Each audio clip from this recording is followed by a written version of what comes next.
ready? Nope. You all set? No, not for this. It's a hearing. Are you ready though for the film? Is this anything different? Okay. No, this thing. It's sitting on top of my pile of stuff. Is there anything different? We actually just sitting on top of stuff.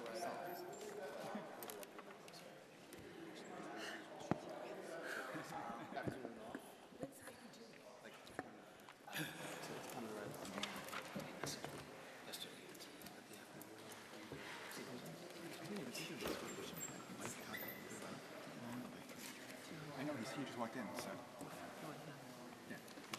Let me know when you're ready, Jim.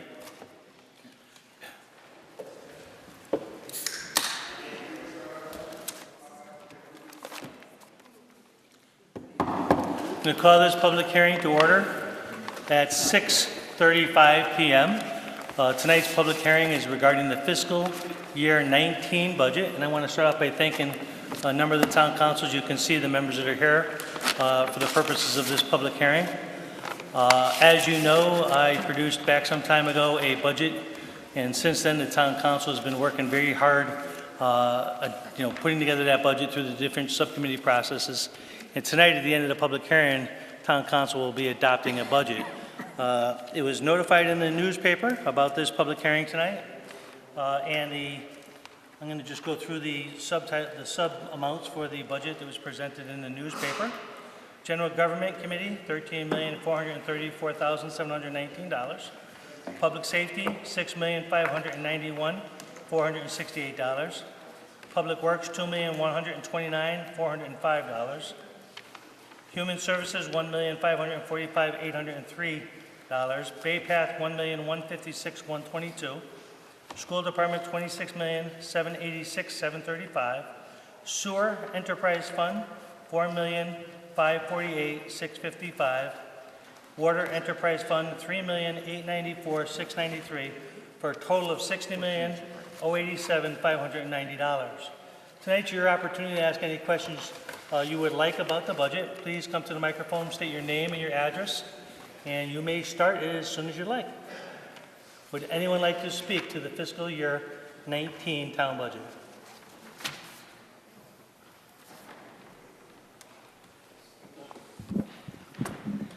Hello, good evening, councilors that I hear. Thank you for being here. Thank you, Mr. Town Manager. My name is Jacqueline Ryan. I live at 275 Mercy Street. I'm also a member of the school board. I'm speaking to you once again to push for a 1% increase in the town side appropriation for our schools. All of you know the dire fiscal straits our schools are in. At the beginning of the budget cycle, we found out that we faced a projected $3.17 million deficit for the next fiscal year. The deficit was caused by an opening of a charter school next door and poor fiscal planning and decisions made by our former permanent receiver. The new receiver initially cut $2.5 million from the budget in response. That translated to 31 staff cuts, mainly teachers and teachers' aides, with some further staffing cuts in central office. This in turn left us with $650K to either cut or find new funding sources for. And thanks to the leadership shown by the new receiver and our town manager, we got $200,000 to use towards our next budget because of the inflow of kids fleeing the devastation in Puerto Rico. We are likely going to see an additional $65K in Chapter 70 increases if the amended amount from the State Senate is approved, in addition to some small funds from the circuit breaker increase. I've been regularly meeting with the receiver to go over what all we can do to make up the remaining difference, which translates to another roughly $400K. If we are unable to make up that remaining money in the budget, it will likely result in more teacher and teacher aide cuts. Now, with the cuts that have been implemented, class sizes will stay the same and key programs are maintained. However, further cuts have to be made. None of that is guaranteed, which could mean less one-on-one time for students and teachers, possible curriculum cuts, and possibly temporary halts in some of our areas of a turnaround plan. None of that is necessary and can be avoided. In talking with the receiver, I feel confident that he could use the 1% increase, if appropriated, to stem any further job losses. That equates to roughly $289,000. I feel, based on my talks with the school district, that if the council does this, the district in turn could use some other funding mechanisms and shuffling around of the funds in the proposed budget from the schools to make up the remaining difference and save jobs.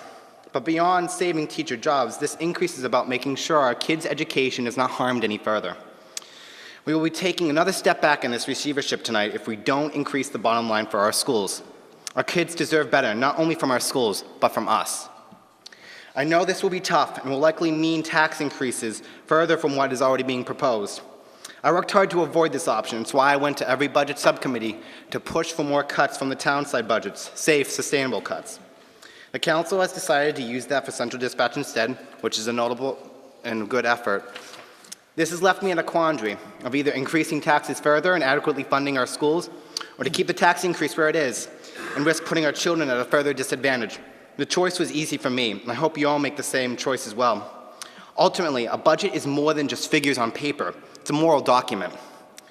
I believe that our budget should show that investing in our kids and their future is a worthwhile opportunity, because in the end, every kid in Southbridge deserves the world. So I will ask you again to support a 1% increase in the town contribution for our schools. Thank you and have a wonderful night. Thank you very much. Would anyone else like to address the budget, the fiscal 19-year budget?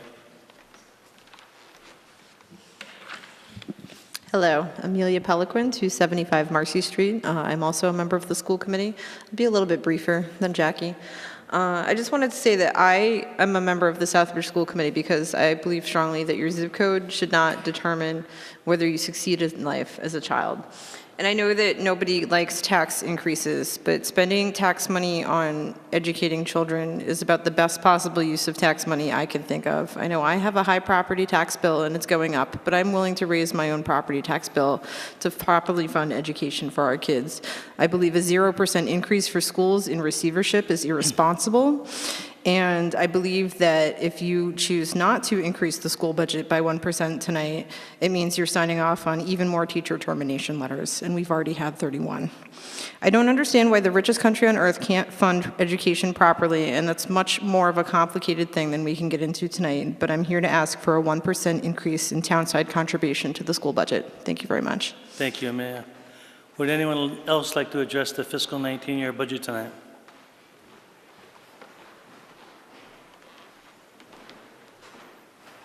Hello, my name is Martina Shea. I live at 163 High Street, Southbridge, Massachusetts. I am a product of the Southbridge public school system. I've taught in the Southbridge public school system, and I'm now going to be on the school committee for the Southbridge public school system. It is the most important thing to me. I think the most important thing to every single generation is raising the next generation.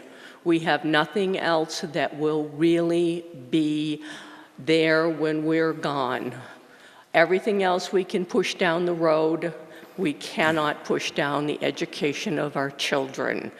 A child will only be in the first grade once. They will never have that chance to do it again. I have stood in this room at this same podium making this same speech for many years. I am astounded that there's no one here to watch. I have been in this room when they were going to cut sports and you couldn't get the people in the room. Sports is fundamental to our town, but education is even more fundamental. We cannot let our children suffer.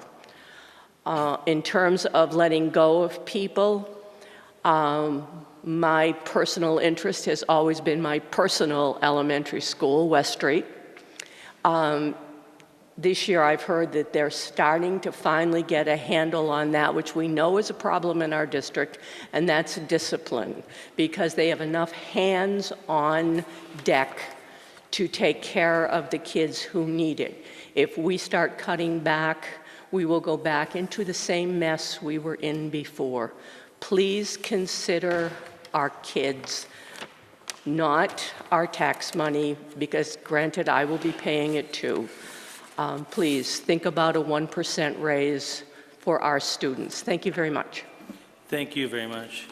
Would anyone else like to address the fiscal 19-year budget? Scott Lazo, 36 Ellis Road, member of the school committee. I'm not here to preach to you on school side budgets, although I have more experience in school side budgets than the three previous speakers. Although they speak from the heart and they talk about finance and taxes don't matter, I beg to differ. When you pay a receiver to almost a little under $200,000 and you look at your management pays, they're way over the top and they're out of control as far as I'm concerned. And I think when you talk about cutting teachers, instead of getting reasonable salaried people at the top end in your directorships and not pay a firm to do your business, have a business manager on board, start training for a transition. I'm one of the guys that actually has a very cautious, optimistic outlook under Mr. Villar. I think just maybe he might be the right guy. But you as counselors and the town manager have given the school district plenty of money year in and year out, and we went backwards in the last 2 years. But I just want to say the whole town is one town. It's not the schools and the police, fire, DPW. I sat in those chairs and I garnered a tremendous amount of insight and experience as a former chair. The question that I have tonight, Mr. Town Manager, through the chair, is if this budget passes, I know last year I think the tax hike was 3.9. What will the tax hike be under what is drawn up now? As the budget is proposed tonight before the town council, before they act, it'll be slightly over 3%. So we will be raising taxes this upcoming year another 3%. That is correct, and as you know, Mr. Lazo, that's mostly as a result of the money that we're sending into the charter school. Right. Okay. I just wanted to understand, and for the public that is watching, that it's their tax dollars, it's their town, and all departments are important. And I just want to make that clear. But thank you very much for the information. Thank you, Mr. Lazo. Would anyone else like to address the fiscal 19-year budget? Would anyone else like to discuss or make comment on the fiscal 19-year budget? One last final time, would anyone else like to comment on the fiscal 19-year budget? Seeing no further speakers, we are going to close this budget hearing at 6:45 p.m. Thank you all for attending this budget hearing. We will be, essentially at a recess until 7 o'clock when the town council begins.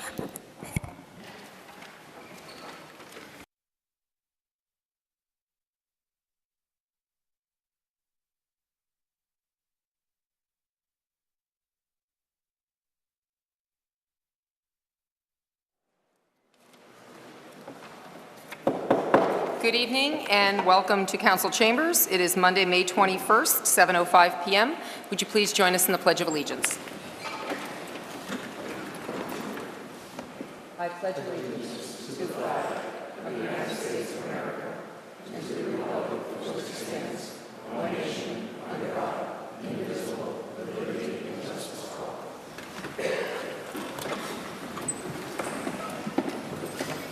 Roll call, please. Councillor Auclair? Present. Councillor Carrasco? Present. Councillor Clemens? Present. Councillor DePietro? Present. Councillor Manna? Present. Councillor Morales? Present. Councillor Nash? Present. Councillor Steves? Present. 8 present. Agenda item number 3, consider and accept the Town Council meeting minutes of Monday, May 14th, 2018. So moved. Second. Discussion, additions, Councillor Steves. Just a few things. A few things. Under section, agenda item number 7, it mentions that where you mentioned that they were just not in support of the wording. I think it would be more accurate to say instead of they, that some councilors were not, because some were. And I would add another line at the end of it saying, other councilors referred to the manager's presentation where he said that they were they were estimates and had no problems with that, because some of us said that too. Point to the specific spot because I don't see it. Okay, thank you. Also under agenda item 19, just maybe a little bit of a wording thing, where it says, I mentioned that I thought this was an item that we wanted to hold off on until they plan the capital budget. I think it'd probably be more accurate to say finished the capital budget, because we were already planning it. Under agenda item number 20, let's see, it says the $50,000 is to help meet the requirements of the plan over the next few years. I think it's more accurate to say it's to help plan for the requirements over the next 10 years. Under item 23, Councilor San Angelo should be Town Manager San Angelo. And holding, in the agenda item itself, it says holding, there's a spelling there. Heather Blakely's name is spelt repeatedly wrong in several places. Under item 25, Betty Corner should be Berry Corner. Under the same item, agreed upon not to exceed 10,000 should be 10 million. Item 26, AXC should be EXC.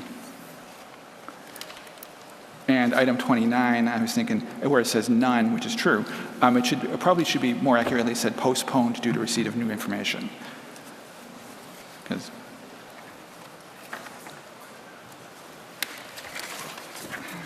item number 30, fired department, should be fire. And farther down, buried on the next page of that same item, under the 4th paragraph on the next page, Councilor Nash attended, blah, blah, blah. Paul Kresnick should be Kresnicki. And the last paragraph of that item, TOS, just for clarification, probably just to say the town website. Somebody reading the agenda, reading the warrant, the minutes may not know what TOS means. And that's it. Councillor Steves, could you perhaps make sure that... Email them, yeah, yes, I will. Thank you. Absolutely. Okay. Anyone else with any corrections or... Okay. I would request that the pages be numbered in the future. That way it's easier for us to refer to when we're making changes. All right. Anyone else? All those in favor as amended? It's unanimous. 8. Subcommittee reports. 4A, General Government. Councillor Steves. We did not have a meeting recently, and I don't currently have one scheduled. As I mentioned just before we started here, that I do have the minutes, however, from the budget meeting of April 4th. I don't know if you would like me to summarize them or read them, or because I figure we're going to be talking about most of those items tonight anyway. So, your pleasure. I can get the items, and then if you can let everyone know what the committee recommends at the items. Okay, I figure if anybody has any questions, I've got them if anybody wants to know. So, okay. Yeah. That's it? Yeah. All right, very good. 4B, Department of Public Works, Councilor DePietro. Thank you, Madam Chair. Since our last meeting on the 8th of this month, which I made a report on, we have none scheduled as of late. Thank you. Okay. All right, thank you. 4C, Education and Human Services, Councilor Nash. Thank you, Madam Chair. Through you. We haven't had any EHS meetings since our last full council meeting a week ago, but as of today, we have posted a meeting for this Thursday night, May 24th at 6 p.m. The agenda and backup material was left or passed out here earlier, so please find those materials. We have a donation to accept, a transfer, and a couple other housekeeping items. And I do recognize that some councilors aren't able to make it in advance of the holiday, and we were aware of that when we scheduled. Subsequently, I will look to potentially post one more meeting for some other new items for later next week. I will keep you posted. Thank you. Councilor Nash, there was a change in timing, correct, on that? Or potential timing? Can I get an email on that? The time change was actually one that affected P&D. Okay, thank you. All right, speaking of P&D, we have 4D, Planning and Development, Councilor Clare. Thank you, Madam Chair. For you. We did have a meeting last week. I don't have the minutes complete yet. However, the only agenda item is going to appear on agenda item number 23 this evening, and it's an agreement between the town of Southbridge for a resurfacing project. We'll talk more about that when we get there. There were a couple of things that were brought up for new business. Citizen member Mike Marchetti had asked about the walkway the ramp on the side of the town hall. And an update was given to that, just that we're waiting to complete the heating, redoing the heating project with the Green Communities grant before that walkway is going to be completely redone. And Councilor Steve had asked about the front stairs, and I believe those are going to be done at the same time. We do have a meeting on Thursday. It was originally 6 o'clock, and it has been moved to 6:30. There's only one agenda item, and it's an update on the Southbridge master plan. I know that there's a lot of work being done behind the scenes, and I look forward to it, and I hope that as many of you can make it as possible. Thank you. Thank you, Counselor. Okay, agenda item number, wait a minute, 4E, protection of persons and property. Counselor Manna. Thank you, Madam Chair. Through you, I have not typed up the meeting minutes yet. I will get to that this week and send them out to Yvonne, but we did discuss the agreement of the Town of Southbridge and Public Safety Consultants, LLC, for the fire department, and that is on agenda item number 22 for tonight, and I do not have any other meetings planned at this time. Thank you. Okay, moving on to agenda item number 5, Chairman's announcements.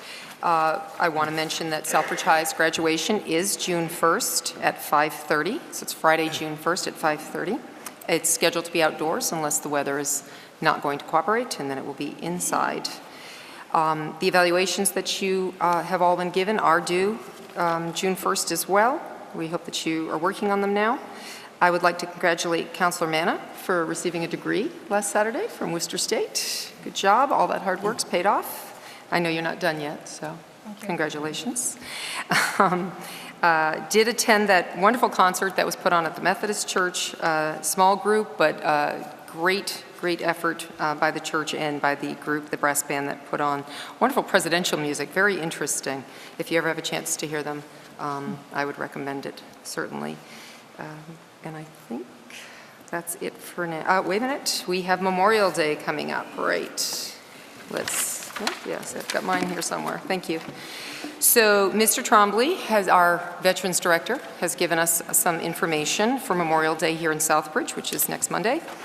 And he writes that on behalf of the Southbridge Veterans Council officers and members, as well as all the veterans from this community, I respectfully request your presence to participate on Monday, May 28th, 2018, with the veterans of this community as we pay our respects to those veterans who have passed, as well as those veterans that are still here today.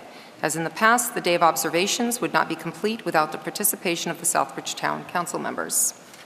The schedule begins at 8:30 a.m. We'll assemble in front of the Town Hall. Our first observance, reassemble in front of the Southbridge Fire Department and leave the corner of Elm Street at 9 a.m. sharp. I firmly believe, he says, that the observances will be completed by no later than noon. And as always, we are invited to the Veterans of Foreign War Post 6055, which is 219 Everett Street in Southbridge, immediately following the day's activities for refreshments. He wants to thank the Town Council for all the support that the town and the council has given to the veterans and to him for this. So hopefully the people of the community will come out and watch as the procession passes forth through town. Join us. It really is a moving time, and certainly without the efforts of our director, this would not happen. So thank you very much, Mike, for doing this again year in and year out. You do a wonderful job, and you pay great respect to the veterans, and we thank you for your service as well. Okay. All right. Moving on to town manager's announcements. Mr. San Angelo. Thank you, Madam Chairwoman. And I also would like to agree with you and say what a great job our veteran agent's doing. I had an opportunity to interview Mike on a public access station, on our public access station, talking about a television show that we do called Celebrating Southbridge, and he's a true asset to this community. If you have an opportunity to watch that show, and it gives you the lineup and explains a lot about the Veterans Parade and the services that the veteran agents offer. So I also would like to extend my appreciation to all your hard work, Mike. Also, we will be opening up union negotiations with DPW. We've started that process, and we've put together proposals that the town will be bringing forward, and negotiations will open up shortly with the DPW union. Tonight, though, I wanted to take an opportunity to thank all of the department heads, and I know most of you are all sitting out here tonight. Tonight is the big night before town council. It's the adoption of the town budget. And all of you have done a tremendous amount of work putting together this budget that is going to be discussed here tonight. So I wanted to thank you for all your efforts I know that every year it's a tough budget year in Southbridge. We struggle to find money to fund your departments appropriately, and we just want to let you know that we appreciate all the hard work you do. Thank you for your service to this community, and you did an excellent job putting together the budget, and I'm sure the results tonight will be beneficial to the town as a whole. With that, Madam Chairwoman, I thank you for the opportunity. Thank you, Mr. San Angelo. And now this is a great evening we have here in Southbridge to honor somebody that has been in our midst for, actually, it's a full townie, right? That's the term that we hear time in and time out. So if at this time we could have Mr. Jason Cantera join me at the podium.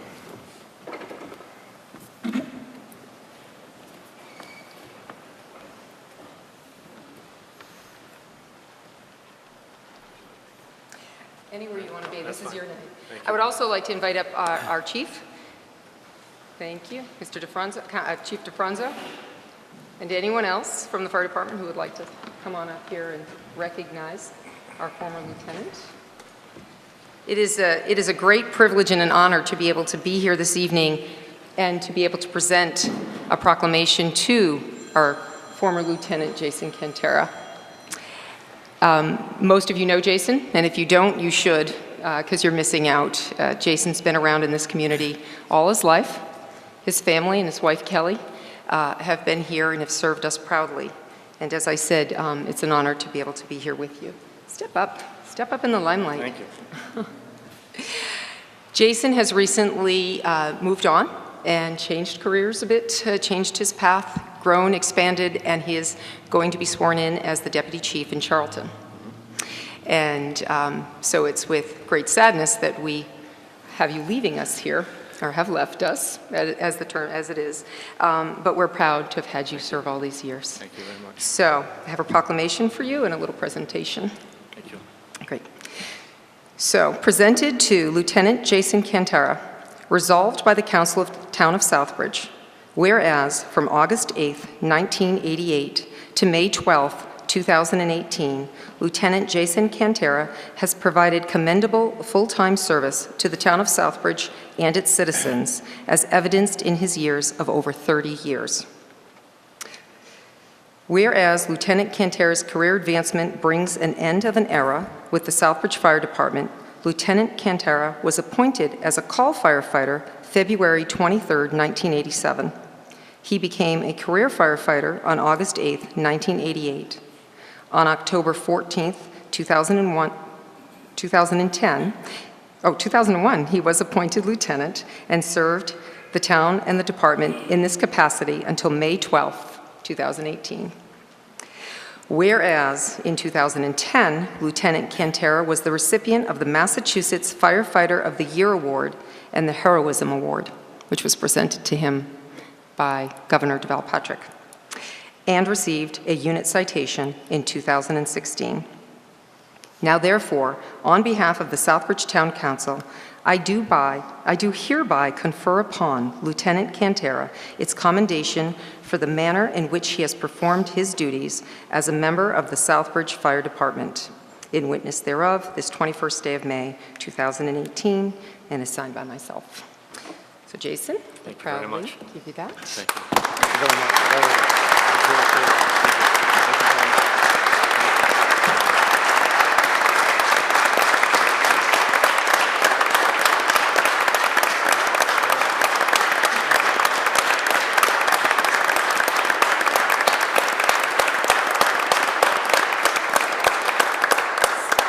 Done yet. We're not done. And you can keep clapping. You can clap all night for him.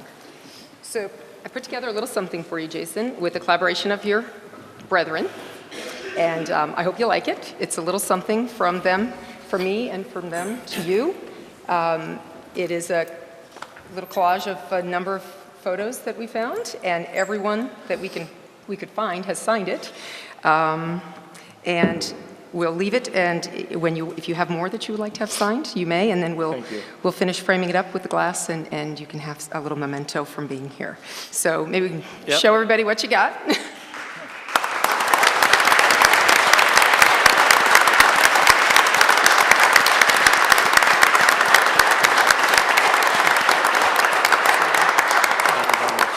So I wish wish you could have been here to see that. That it was a wonderful, I'm so glad someone took that picture of you walking on your last day.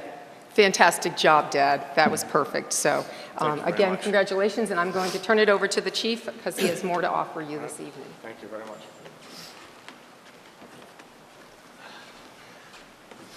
Thank you, Madam Chair and councilors and Town of Southbridge.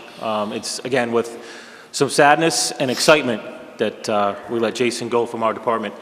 As you heard, he's served our department for over 30 years and has lived in town his entire life. So, again, I'm somewhat disappointed he's leaving, but I'm excited for the challenge that he has decided he wants to take on. So, the department decided we should recognize his time with our department. So, we got him a Service Recognition Award, and it says, "We proudly recognize and extend our heartfelt gratitude to Jason Cantara for over 30 years of valuable, dedicated professional service, February 23rd, 1987 to May 12th, 2018. It lists out his call firefighter, February 23rd, 1987, career firefighter, August 8th, 1988, and lieutenant, October 14th, 2001. Conferred with honor and appreciation this day, the 21st of May, 2018, and it's signed by myself.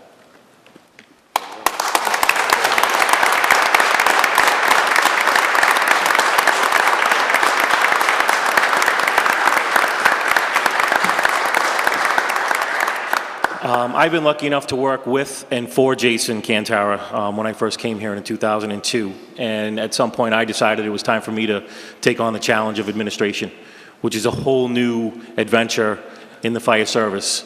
What you thought you knew in suppression, it's not even close when you get into the administration. So I'd like to give Jason a challenge coin now that he's moving into the administration. So from one administrator to another, I wish him well and I wish him good luck.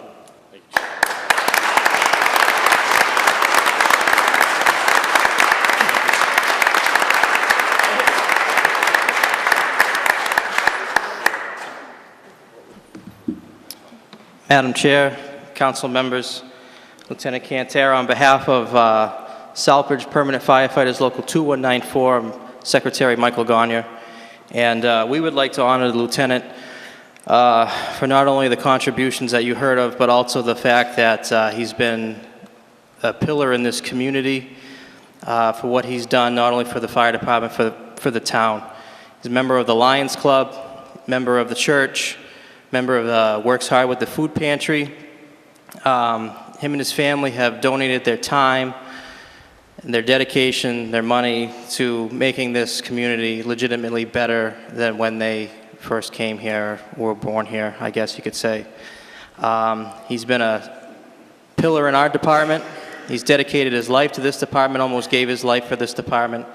And we'd like to take a little bit, it doesn't seem like enough, but on behalf of the International Association of Firefighters and the Professional Firefighters of Massachusetts, President McKitton, on behalf of President Kalanian from Local 2194, to Lieutenant Cantara for 30 years of unstinting devotion, loyalty, and service to the Southbridge Fire Department Local 2194, hereby presents a special citation to Lieutenant Jason Cantara from the PFFM with best wishes and fraternal greetings. And as well, now that you have all that time, because you're a chief. Oh, look at that. Yeah, a custom engraved putter from the IAFF. Thank you very much, Lieutenant.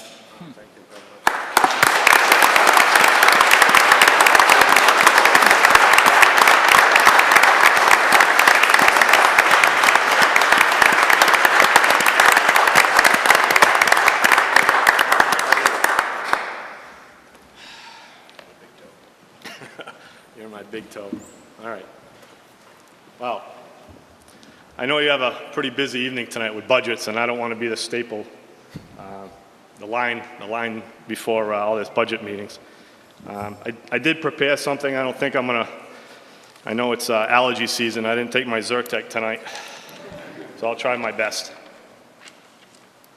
I want to begin by thanking everyone who has in some way supported me through my 30 years as a Southbridge firefighter.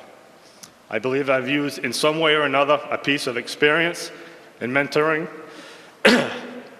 from every single department here in town to become a firefighter that I am today.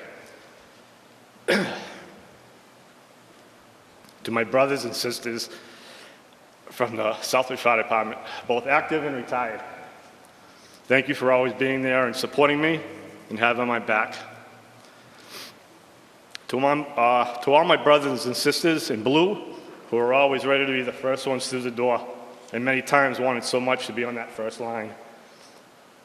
To all the DPW workers who helped me along the way and always took time to assist me with projects and always were appreciative of a good hot meal during a snowstorm. All the staff and departments at the town hall who always went out of their way to help me with any concern and were always eager to assist me serving my community. To all the teachers and faculty in our school system who were nothing but professional and friendly to me.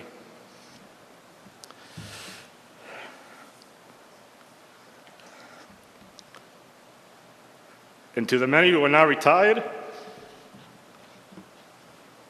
and those who are not with us today, you inspired me to say thank you from the bottom of my heart.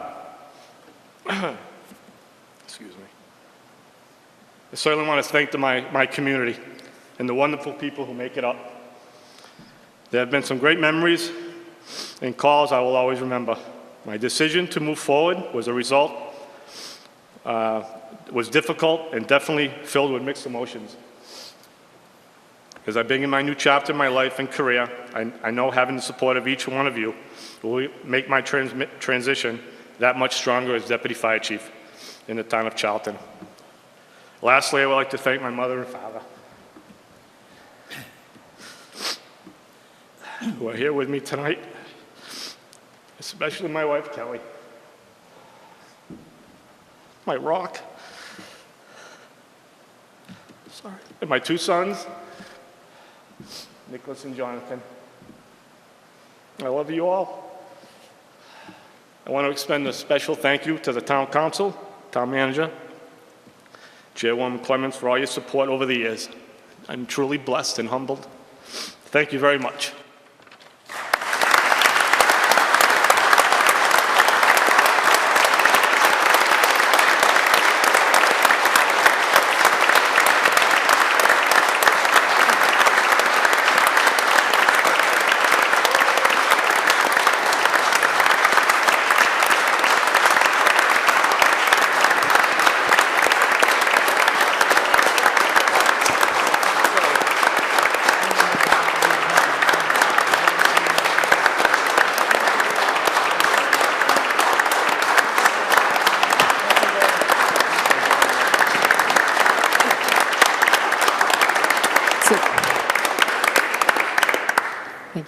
I think we are all still going to rest very easy here knowing that Jason is just one town over. And when the alarm rings, he'll be here to support Southbridge still. Thank you. We'll take 5 minutes to let the families or whatever it is you need to do. Do you want more? Okay. Thank you.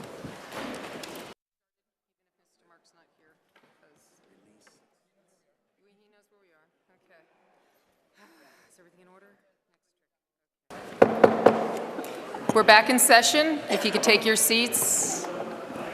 It's a very exciting evening. I'm just going to get back on with the town business. Okay. We are now going to move on to agenda item number 8, Citizens Forum. If there is anyone who would like to speak to anything that is not on the agenda, you can approach the podium, give us a name and an address, and you'll have 5 minutes. Anyone who would like to say anything to the council?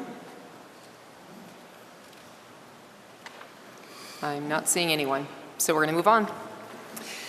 Agenda item number 9, vote to accept the warrant for the town local election on Tuesday, June 12th, 2018. So, second. Any discussion? Okay. All right. All those in favor? Be unanimous. Motion carries. Madam Chair. Yes. Councilor DePietro is still absent. Oh, excuse me, 7. Sorry about that. I apologize. I can't count.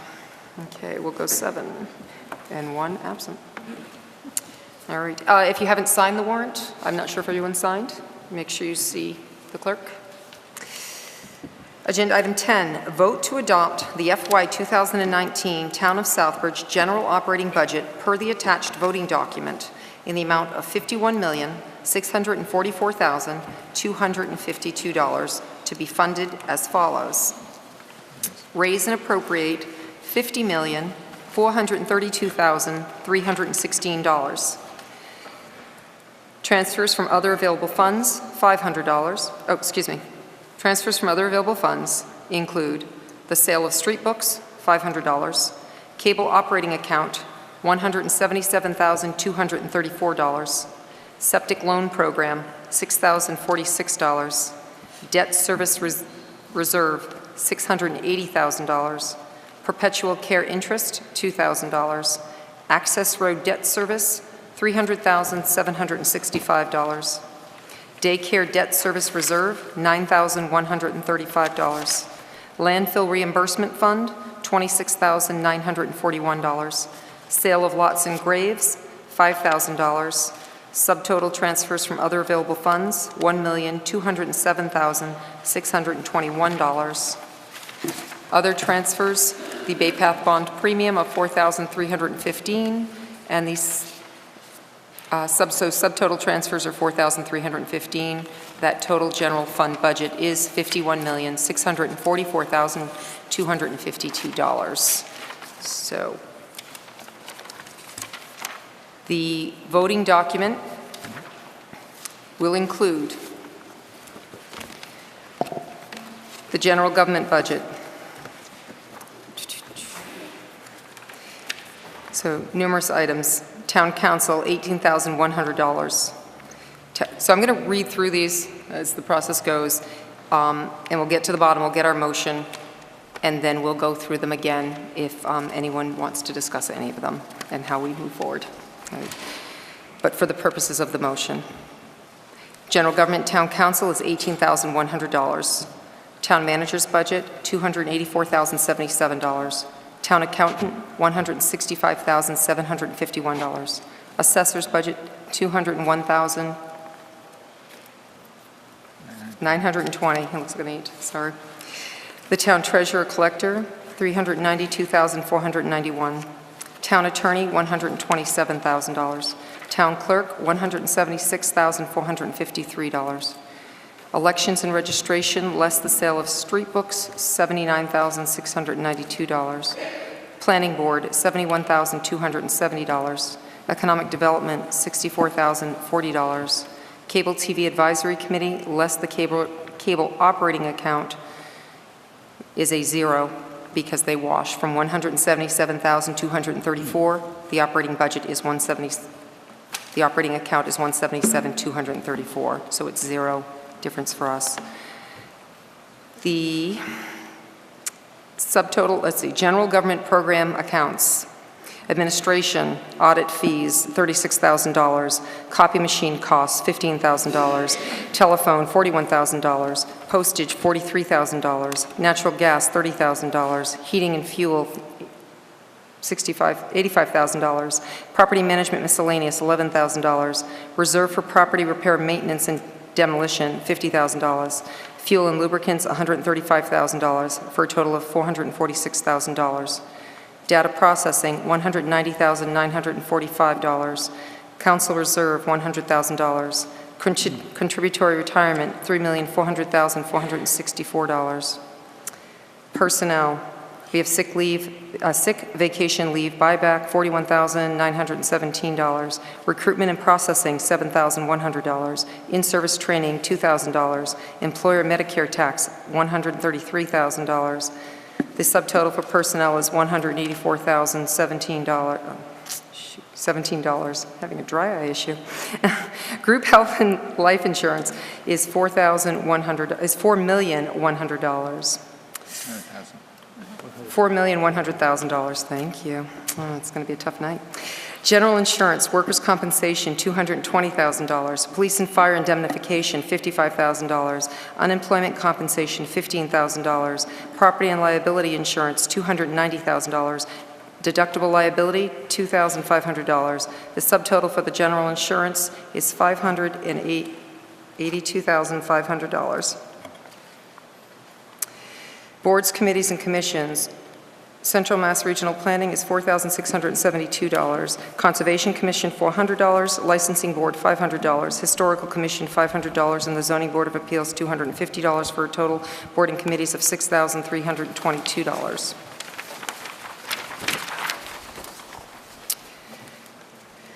Section 7 is debt service, principal on debt, $1,673,016. And the interest on long-term, that's long-term debt. The interest on short-term debt is $900,727. Less the transfers for septic loan program, $6,046, less the debt service reserve transfers of $680,000, less the access road debt service of $300,765, less the 115 Marcy Street daycare debt service of $9,135, for a subtotal total debt service of $2,573,743, and the raise and appropriate amount is $1,577,797. We'll move on to special accounts. Revaluation services, $35,000. Ambulance billing services, $33,000. Medicaid billing, $20,000. GASB 45 OPEB actuarial study update, $4,200. And subtotal for special accounts, $92,200. We move down, so the total general government budget is $12,261,039. Public safety, we have police at $3,877,811. Fire and ambulance, $2,431,148. Inspections, $140,509. Public safety program accounts, streetlights, $142,000. Public safety total is $6,591,468. We move on to public works. DPW operations and administration of $1,729,405. We have less sale of lots and graves of $5,000, and then less the perpetual care interest of $2,000. For that section being $1,722,405. DPW snow and ice is $400,000. The public works totals, the total budget for public works less the transfers is $2,122,405. Human services, the health department, $737,491, less the reimbursement from the landfill fund, 6765, which is $26,941, for a total of $710,550. The Veterans and Community Center, $101,848. The library, $526,548. Recreation, $42,216. We move on to EHS program accounts. The Veterans Benefits, $135,000, and the Veterans Memorials, $2,700, for total program accounts of $137,700. The Human Services total budget is $1,518,862. Education, Southbridge Public Schools, total is $26,786,735. Hold.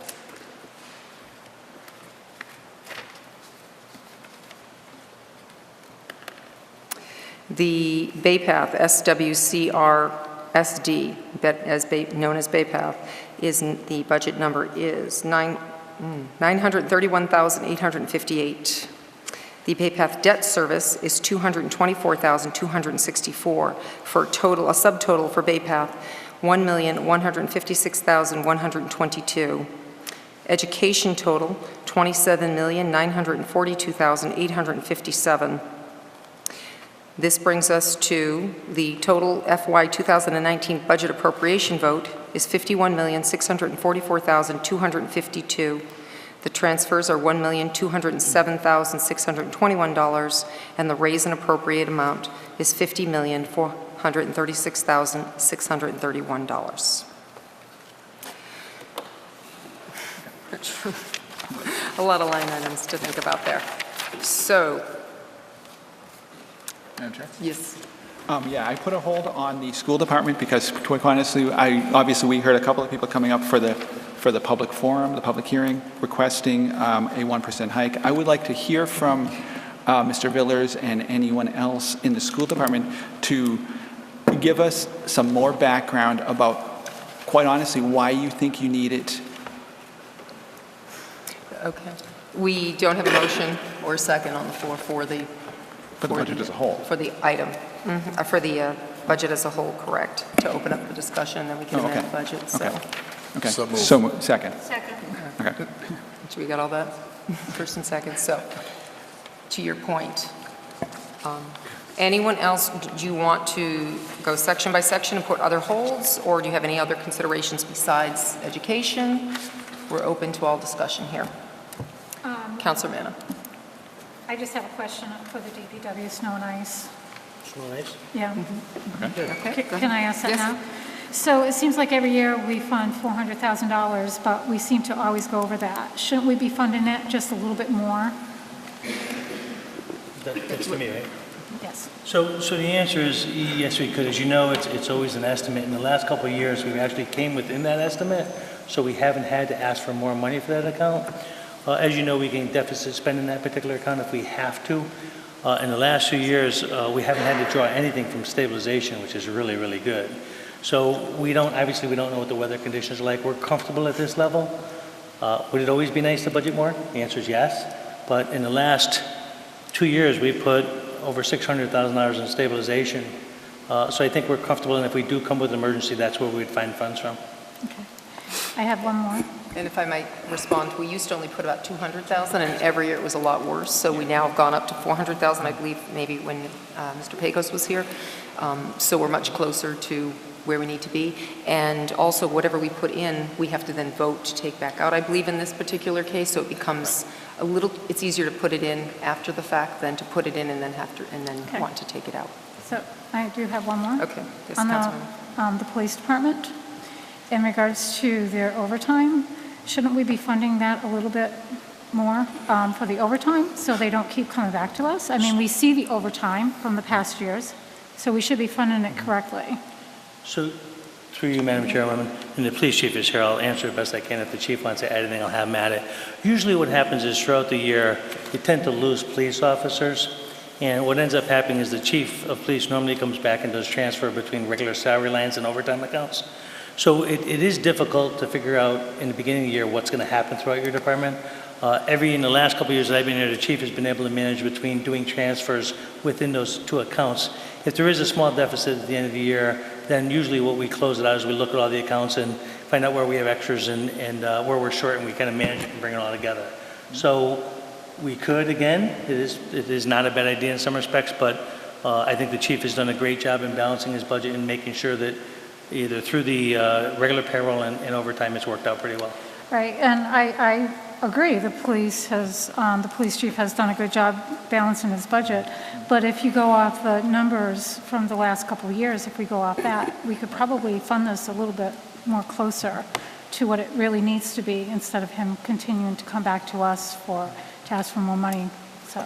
And I understand, we could do it, but generally, like I said, we don't know who's leaving in the middle of the year, so our payroll account always ends up having too much money in it, the regular payroll. So it's worked out with the transfers, but I mean, it's a guessing process as to how it's going to play out through the year, and it's worked out every year where we really haven't had to go to reserve. But that is what the reserve for. If there's ever an emergency and we're short, we can come up through reserve or other funds if we have to. So it's something we should continue to look at each year, but I think we're okay for this year. Councilor Carrasco? Yes, through you, Madam Chair, I just want to, the public safety police, just talking about their budget, I just want to reiterate that that also includes the increase for dispatchers as part of our Yes. Okay, thank you. Yes, to that point, we are increasing 2 dispatchers, and we're able to, with some good financial maneuvering, able to not increase the number that was proposed originally to the community a month or so. It was able to, some very tight penny pitching, as even citizen member Jackie mentioned, Jackie Ryan mentioned. So through all that, they were able to get it, to fit it in. If I could comment, Madam Chairwoman, I want to agree with you. And frankly, throughout the budget process, it was one of the best times I saw the council all working together.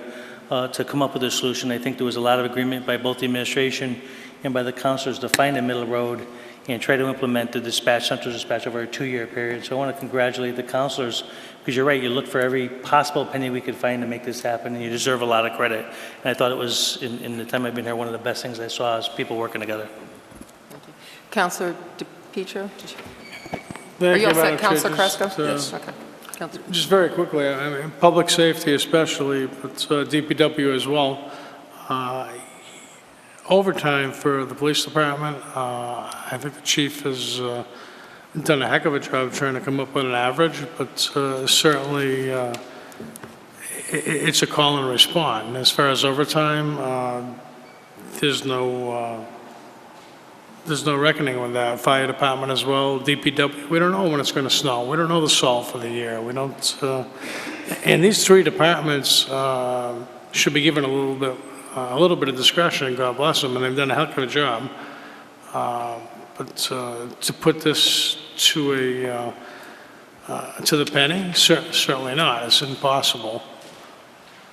So I would hope that all the citizens, and we're certainly well aware of it, but you know, it could go up, could go down, and they're doing the best they possibly can to plan for an average chaos year.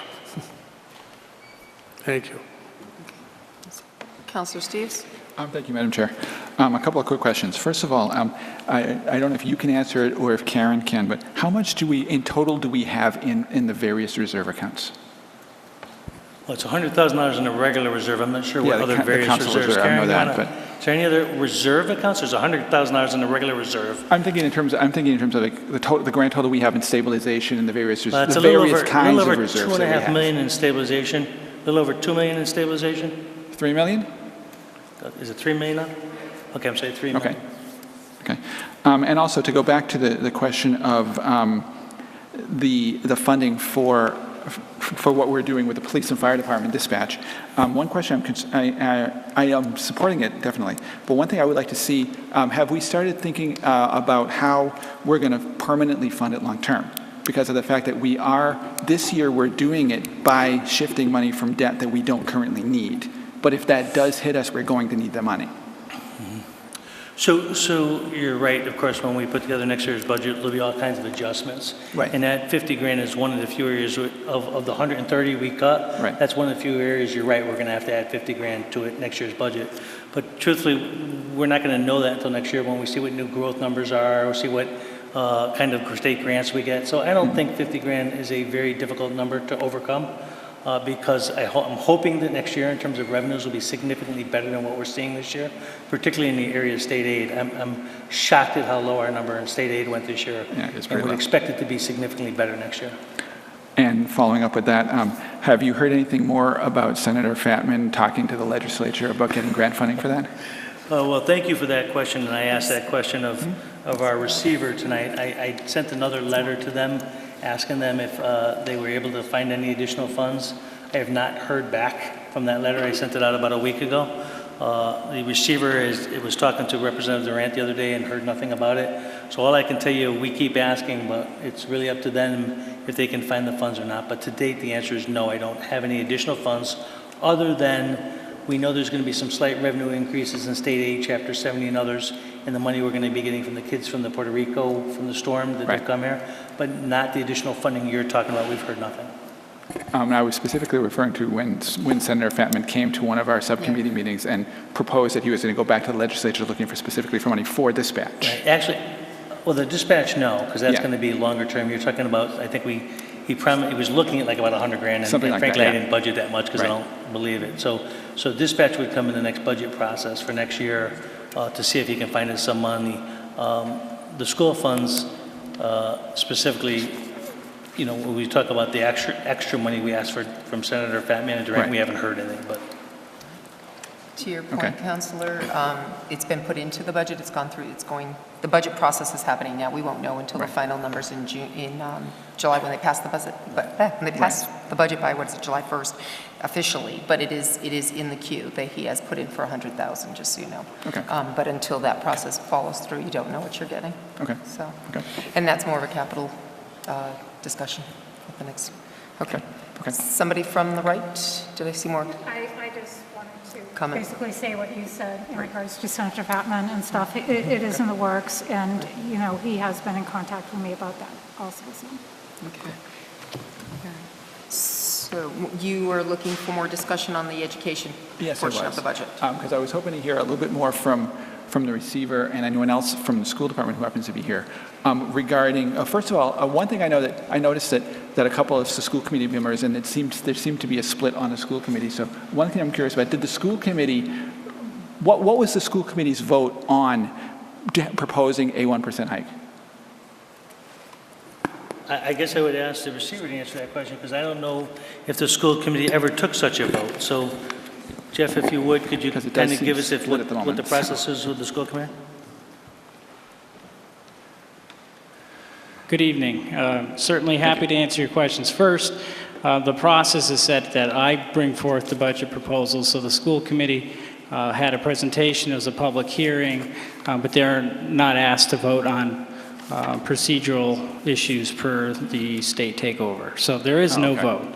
I do welcome the opportunity to speak to your initial question about the increase in the budget.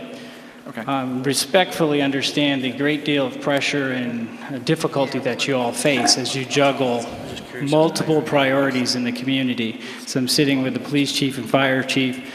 Every department has needs, so there's no doubt there's a great struggle. So I don't envy your work this evening. But I would remind folks that I brought forth a budget where we essentially voluntarily cut $2.5 million out of the request before it landed, which meant I've issued layoff notices to 31 employees already. There was $650 of a gap left where we were seeking an increase in funding from the town council. We were pleased to learn that through efforts at the state level, we received additional $200,000 in funding to aid the district after having accepted a number of students from Puerto Rico after the destruction on the island. Those funds have helped, and as a result, we had spoke earlier about now having about $450,000 deficit as we look into next year. You know, certainly, if you look at the history of the school district and the reason why I'm standing here and why we're in receivership, we certainly need every dollar and every penny that we can get. We also need to look at using it very wisely. We have tremendous pressures that we have to deal with. So if you're asking why I need the additional $450,000, I mean, quite candidly, I need $3.1 million. I just know that you don't have it, right? That's the reality. We needed every one of those 31 positions that those folks that I'm laying off. We have a tremendous need. Now we're looking at how can we do things differently to try to close gaps, help kids learn, help deal with students with tremendous pressures as they come to school. So what I'm faced with is if I have a 0% budget, which I understand is a very plausible reality given the pressures that you all face this evening, the many, many important things that the town has to fund. I fully am cognizant of that. That means I have to look at what other positions do I eliminate, what other expenditures don't I make. And I'm faced with a district that needs to build capacity. Right? We need to build the ability of our teachers, their knowledge and how to deliver instruction. We need to train our leaders, and you can't do that without resources. We have tremendous turnover, so there's a tremendous need for that. So I have to balance that. That's the reality. I don't believe in hyperbole. So at the end of the day, I will make the cuts necessary to balance the budget based on what the town can afford in this certain circumstance. Okay, and a follow-up with that. Okay, first of all, so I'm assuming you obviously you've looked at gone looking through the numbers since you came in, and I'd like to know if you can give us some idea of why there's such a deficit.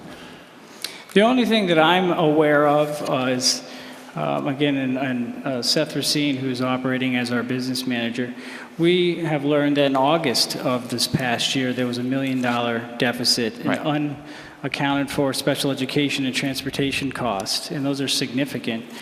So we have to build a budget where we don't have that happen again. And so they've spent this year essentially combing through the budget, and ensuring, actually expenditures, ensuring that what we predict moving forward is a very accurate target. I'm very interested in creating a sustainable system. My goal is to leave this district in great shape someday, and that means it has to be sustainable, right? And so it has to be something that you can afford. So I think those cost drivers are huge. I wish I could comment on other things. I just don't have any factual information to give you about it. Okay.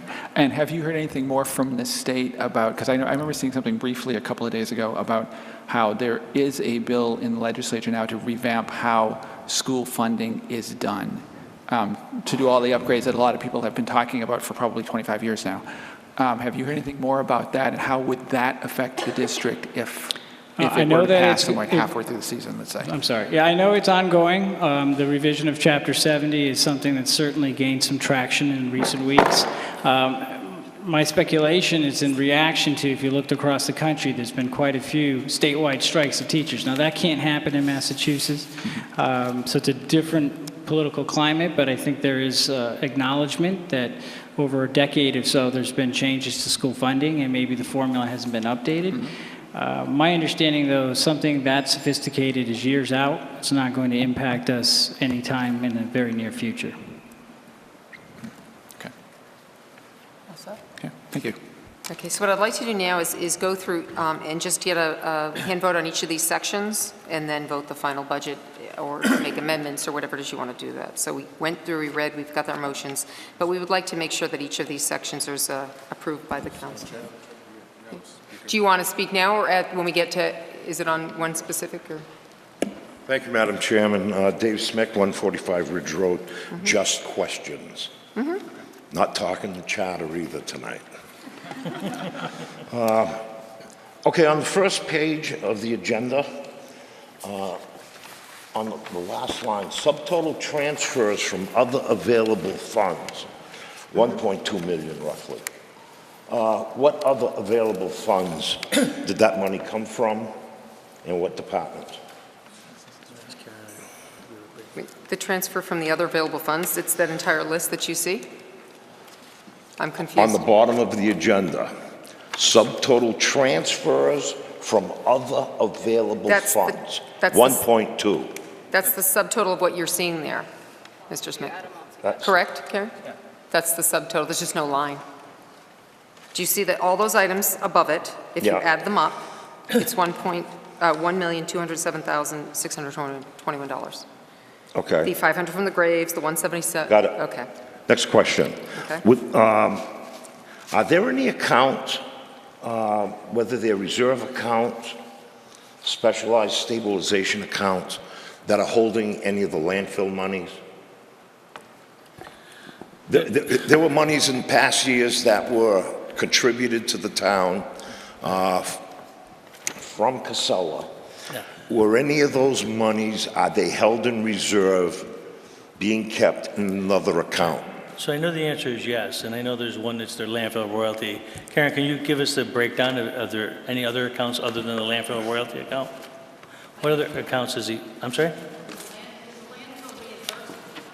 The landfill reimbursement fund? Do you know how much those total?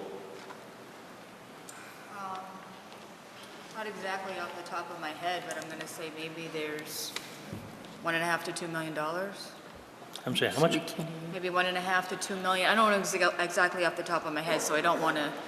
Combined? Yes, combined.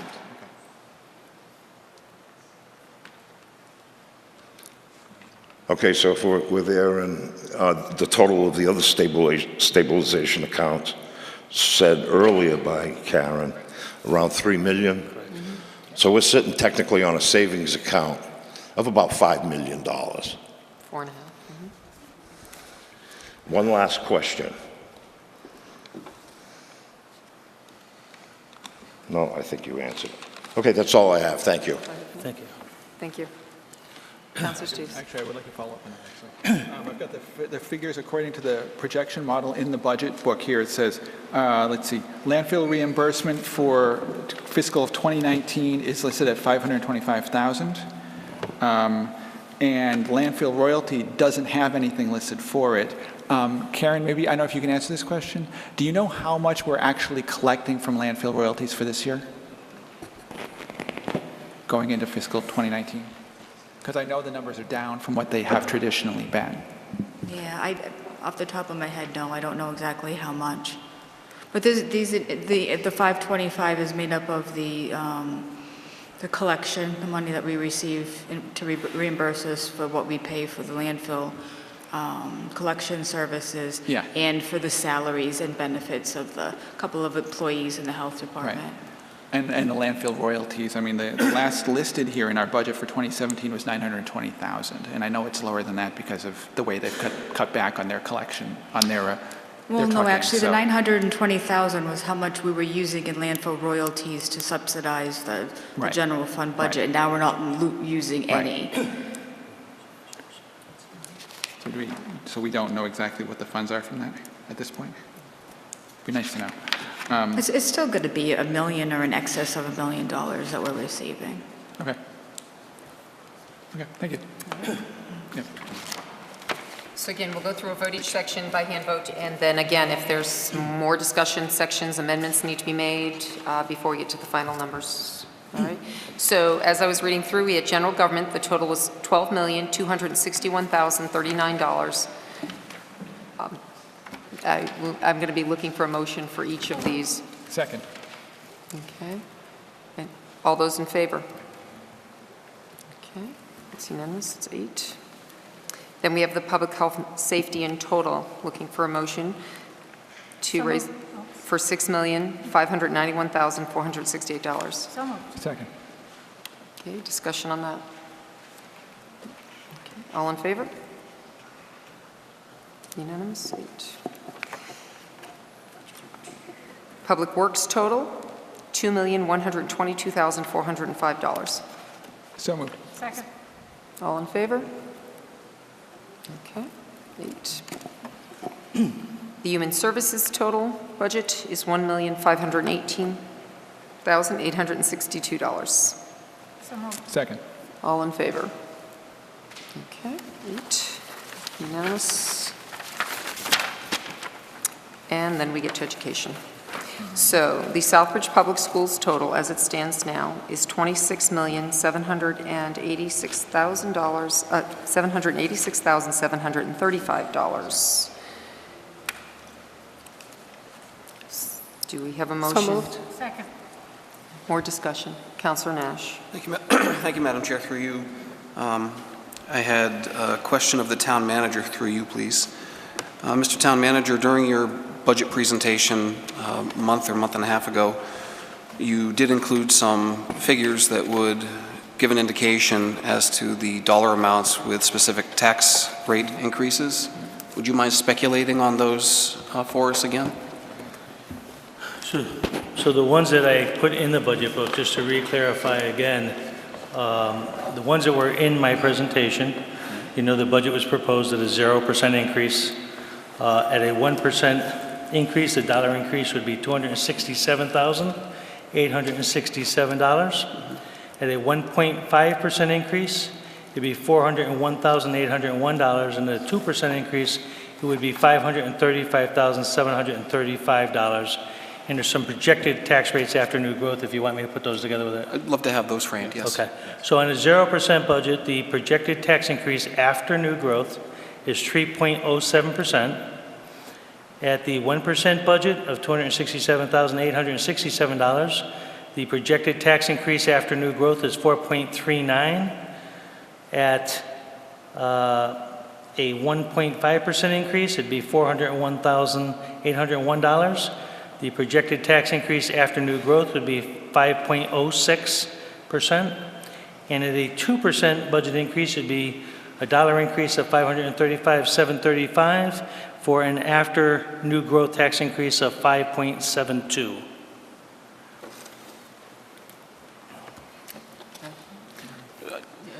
I have one follow-up to that. How about at 0.5%? Okay. Because that was discussed. Yeah, and I understand that was discussed at subcommittee, so I took the liberty of looking up that number as well. So obviously that would be half of the 1% projection. So we looked at that. I know the town council chairman had kind of brought that up at the subcommittee meeting. After new growth, it would end up being a 3.67% tax increase, and it would be approximately $133,000. So it's half of 267,867. Thank you.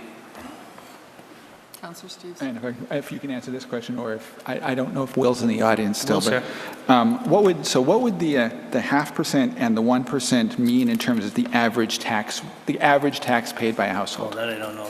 Will, did you bring Will? the average household impact on it with you? Give me a second, I can speculate or estimate it pretty close.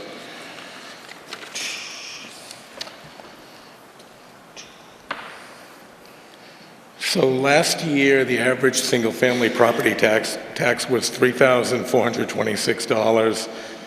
So are you asking in total, or that extra 0.5%? Well, yeah, what the difference would be, and well, yeah, what it would add to the taxes. If you could have a rough estimate. Again, I'm only speculating. I would have $34.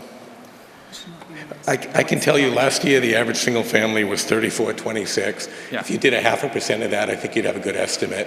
But without doing the math behind everything, I don't want to give out a number. But if it was 1%, it would be $34. Half a percent would be half of that. Okay. Just an estimate.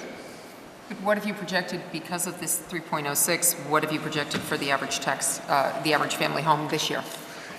Do you have, I know you had that number before. No, I haven't projected that. You don't have it yet? No, because the average single-family property tax every year has to do with what that average single-family property is valued Valuation, at. right. So you haven't gotten there yet. But you could estimate, I suppose, if they were $34.26, and 3% of that would, you could do it that way to come up with a good, reasonable estimate. About $100. We're going to be doing a water and sewer hearing rate also, Correct. which went up a lot last year for the average home payer. I know it's off topic here in some ways, but it's not, because it's very relevant to what the average home payer will be paying in total, not just taxes, but in water and sewer bills as well. So do we have the projections yet on that, even though we haven't had the hearing? Okay, so I don't have the exact numbers before me tonight because I wasn't expecting it, but it's significantly lower than last year. The water increase is basically, last year was 1%. It's going to be around that same number this year. The sewer, I want to say, was 11% last year. It was. And I think we're expecting 2% this year. So it's way lower than what it was last year. So it's not going to be anywhere near the impact. But you said the water is going to be approximately? 1%. Just 1%. And then the sewer is about 2%. 2%. Again, those is not locked in yet because we have to have the public hearing and stuff, but that's the approximation right now, which is good news compared to last year. Mm-hmm. Okay. Is somebody else? Sorry. Any other questions? Councilor Nash. Can I just go through you, Madam Chair, to the town manager? Be absolutely certain with that sewer rate increase, because I recall in certain meetings, the projects that are coming forward in the capital budget are substantial. I find it very hard to think that 2% would be an adequate sewer rate increase when last year it was on the order of 9, 10, 11%. I thought the discussion was somewhere in the 8 to 10% range. So thank you. It's a very good question because I asked the same question of Heather and Will when we talked about it.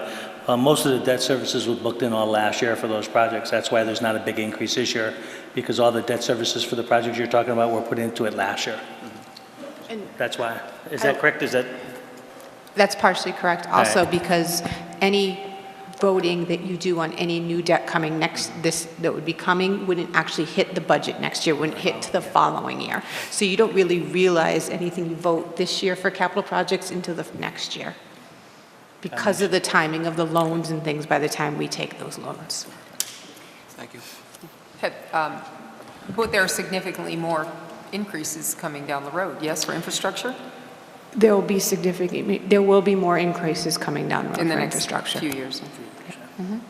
Okay, thank you. Particularly on the sewer side. Right. More questions or comments on this? Councilor Nash. Thank you. Madam Chair, back to the schools for a moment, because obviously it's a hot topic, and I'm grateful to see that the receiver was able to do his best to provide some substantiation of the funding levels he'd like to attain. within committee, we had a presentation at EHS from the receiver, and there was discussion. There was no recommendation made by that committee of any dollar amount to this full council, as most people know.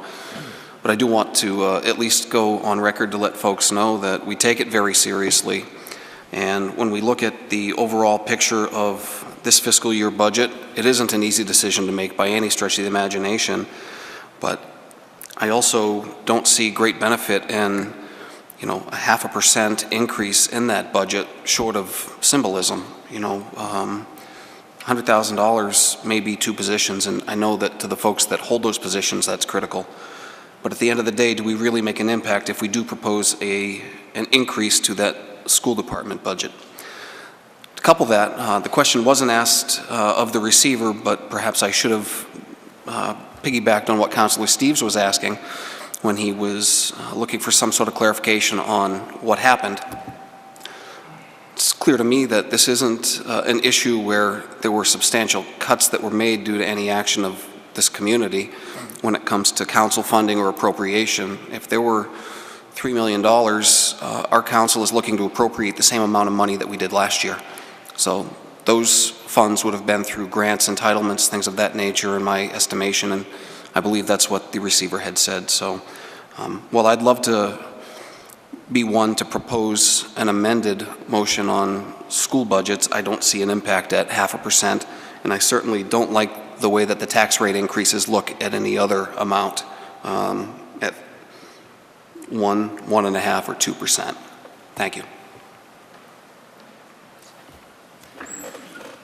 I'd just like to say that I agree with you, Councillor Nash. I'm concerned about the tax rate increase. If we were going to go to the 4.39 or any other area, I would say we do it for roads and infrastructure.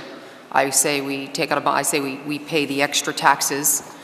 And from all the calls and the conversations that I've had in the past few months, I would suffice it to say that most homeowners, most taxpayers here in Southbridge would gladly take the increase 2%, 3% more if they knew that we could fix roads and have a big impact there.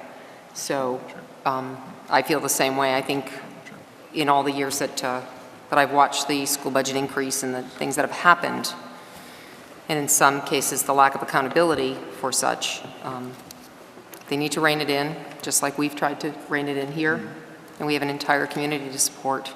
So personally, I can't, and for those I represent, I believe I can't you know, honor an increase at that point. I would certainly honor an increase if it were to be for some type of a road bill, something that, a road bond or something that we could do where we would have a huge impact, a few $1 million, and boom, hit some of the areas that really need doing, because we have an exorbitant amount of roads that we'll never be able to ever come to. So, and I really feel this public sentiment is growing in that respect. So. We have to fix our water and sewer. We took big hits last year, especially on sewer, as we all know. If we're going to take a hit, let's make it mean something. And that would be for road improvements for the entire community. So, just my thoughts. Thank you. Councillor Steves? Yeah, and, you know, thinking, and again, when I initially put the hold on it, I probably should have been, but I wasn't thinking about the projections for water and sewer increases going forward. And, you know, so that's why I'm so completely torn about the whole idea of whether or not we should be doing extra funds for the schools, because logically we should. But there's so many other things going on. Like you just said, I agree with you about the stuff that impacts everybody is primarily the roads and other infrastructure stuff. And this is just, it's such a mess. This whole part of it, and honestly, part of it is the way the schools are funded from the state level that's just been so screwed up for so long. And we desperately need to see them fix this mess before it continues to sink school districts like ours. Thank you. Anyone else? Councillor Carrasco. I just want to state for the record that this is a very difficult decision because though we increase the budget or not, whether we pave our roads or not, the quality of life, regardless, is going to be affected. in regards to the Southbridge Public Schools budget or the town of Southbridge's budget. But one thing we must understand as a community, if we're in a hole, we need to stop digging. We can't keep digging ourselves into bigger holes. So it is a difficult position and a difficult place to be, but I don't see ourselves continuing to dig deeper into a hole and trying to get ourselves out of it. So it's part of our tough decisions to make, and that's all I want to say. Councilor DePietro. Madam Chair, just very quickly, and I'm surprised the chair hasn't mentioned it, at least for those present and for the citizens. This is a very level-funded budget. It has not increased substantially by any department. Everyone's sharpening their pencils, and I think it should be mentioned here. And kudos to all the department heads. Thank you for pointing that out. And I do believe that the manager, and I believe we've talked about it over the course of the last few weeks in terms of how much budget tightening, belt tightening that has been done through all the departments. Even with their increases in their salary increases, they've managed to either be at or below where they were before. So certainly, as I mentioned, even in subcommittees, we scrutinized $1,000 here, $500. Why can't we reduce that particular budget item $10,000 and have tightened it up, all while increasing safety in this community on the dispatch side? So I think that's very, very important to continue to point out that we understand the concerns that have been made in this community in terms of responses and the dispatch situation. So we are still able, the manager, the finance team was still able to make that happen by insistence of the council that we needed to make sure that people are safe. And as I point out, the roads need to be fixed and many things. I think the school has been given a lot and needs to, Mr. Villar, has a tough road ahead, but I believe that it can come under control with what they're being given. So, Councilor O'Clair. Thank you, Madam Chair, through you. I pretty much agree with everybody up here about specifically the education portion. I actually do have a child in the Southbridge school system, and I empathize with wanting a 1% increase. However, the last permanent receiver utilized one-time state grant funds to fund the operating budget. And that is why there is such a shortfall that we're seeing this year.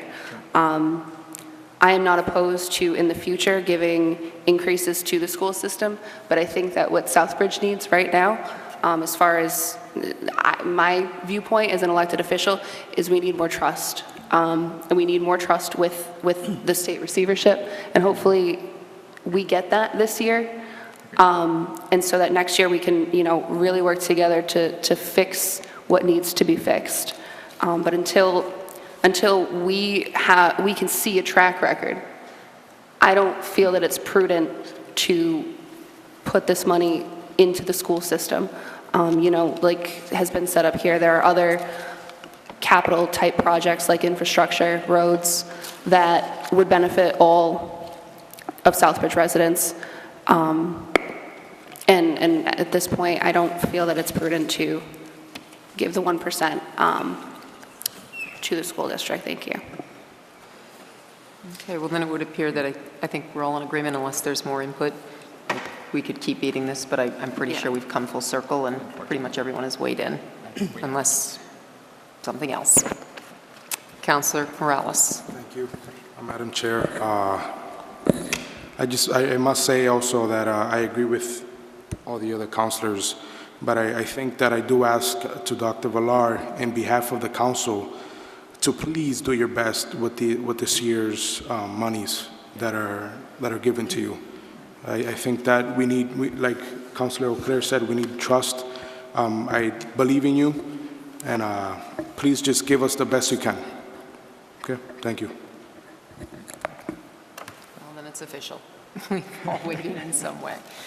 So we have barring there's been no changes, there's been no amendments requested, and we have a motion on the table. for the total general fund budget of $51,644,252. Madam Chair. Oh, sorry, you're right. We still have a motion, a first on the table on the others. Okay, but thank you for pointing that out. So we are now on the education fund, and that number, as I said, was $27,942,000. 26 million. 26 million. Oh, I'm sorry, I'm looking down. It's education. I'm looking at the total, under Bay Path, that's the total. The Southbridge School, I apologize. If we could, in the future, do more than a 8 font, that would be great. Because I have no problem on this agenda, but I'm having trouble with the 8 font. $26,786,735. Second, Okay, all those in favor of this line? unfortunately. It is unanimous. Okay. Moving down, then we have Bay Path was listed, as I said. So we did have an education total, which is what we're getting to. No one questioned Bay Path. So that number on the education total was $27,942,857. Second. Okay. All in favor of the total education? It's unanimous. 8. Okay.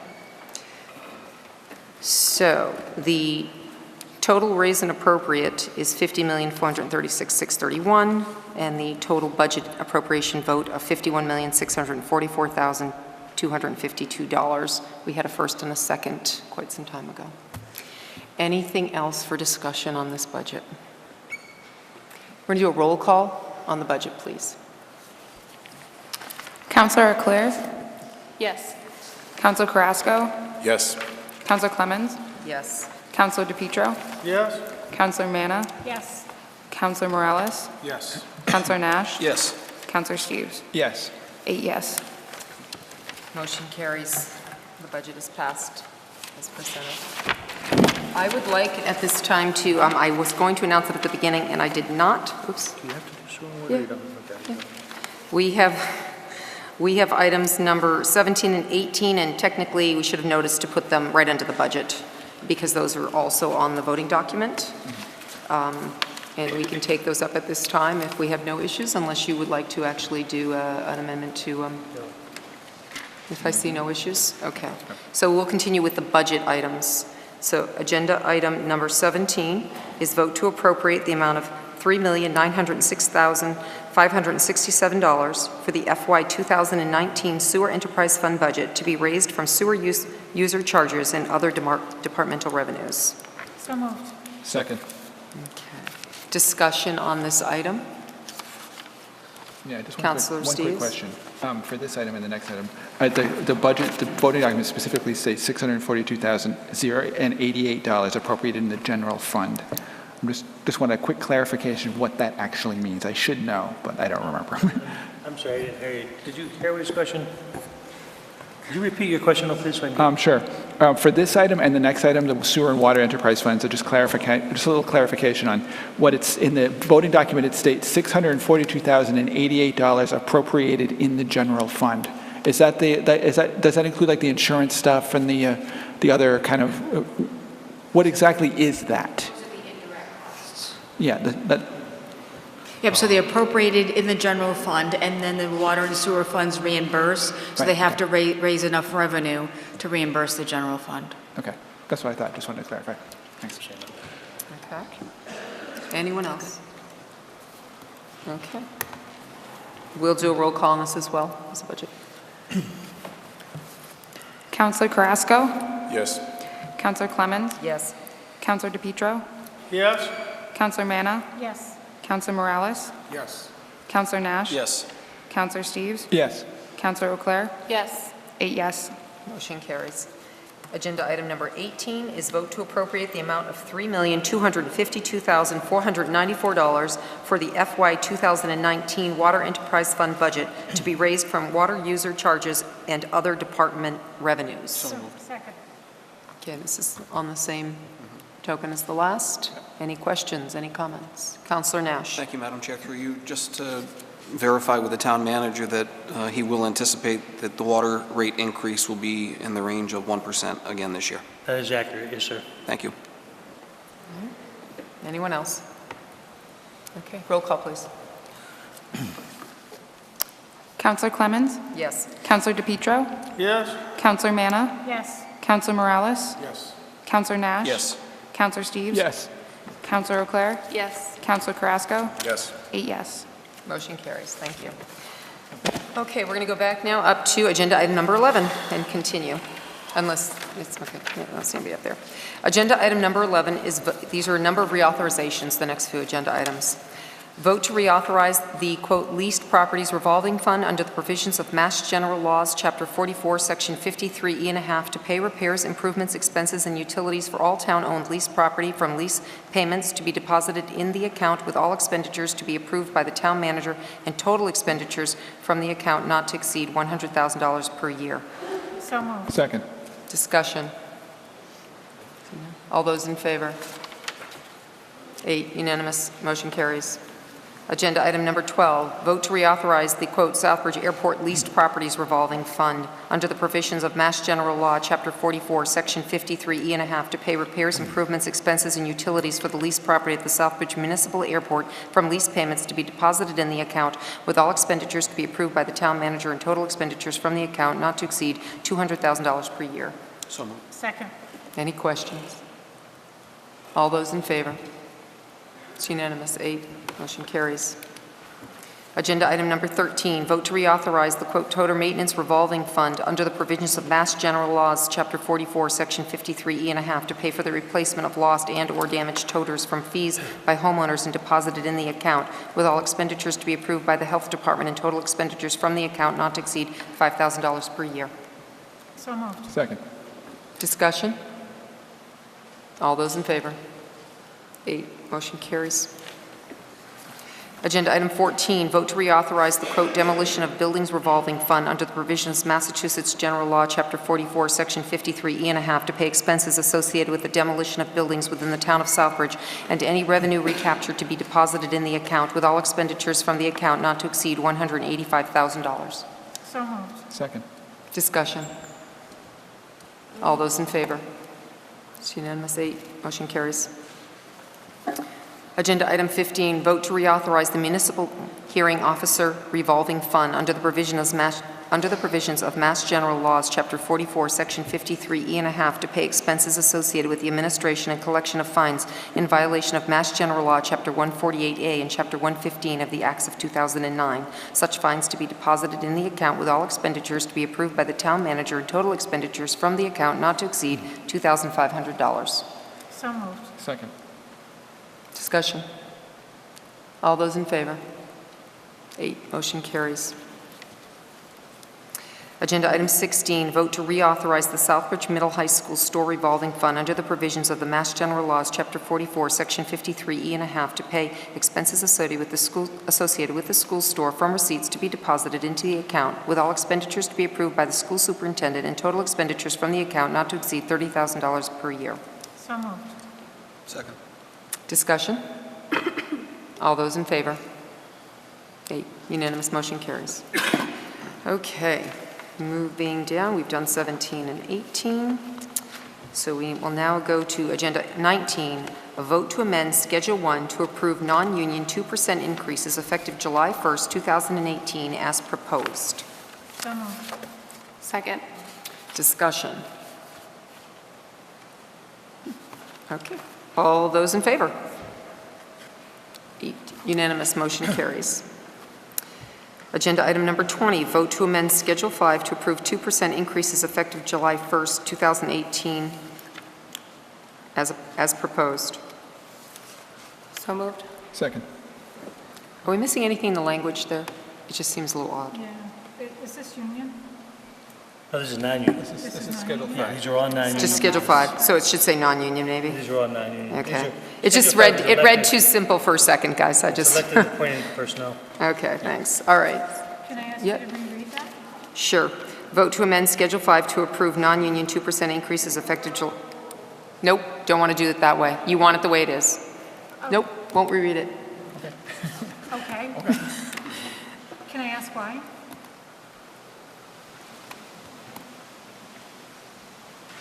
Because does Schedule 5 affect both union and non-union without looking at it?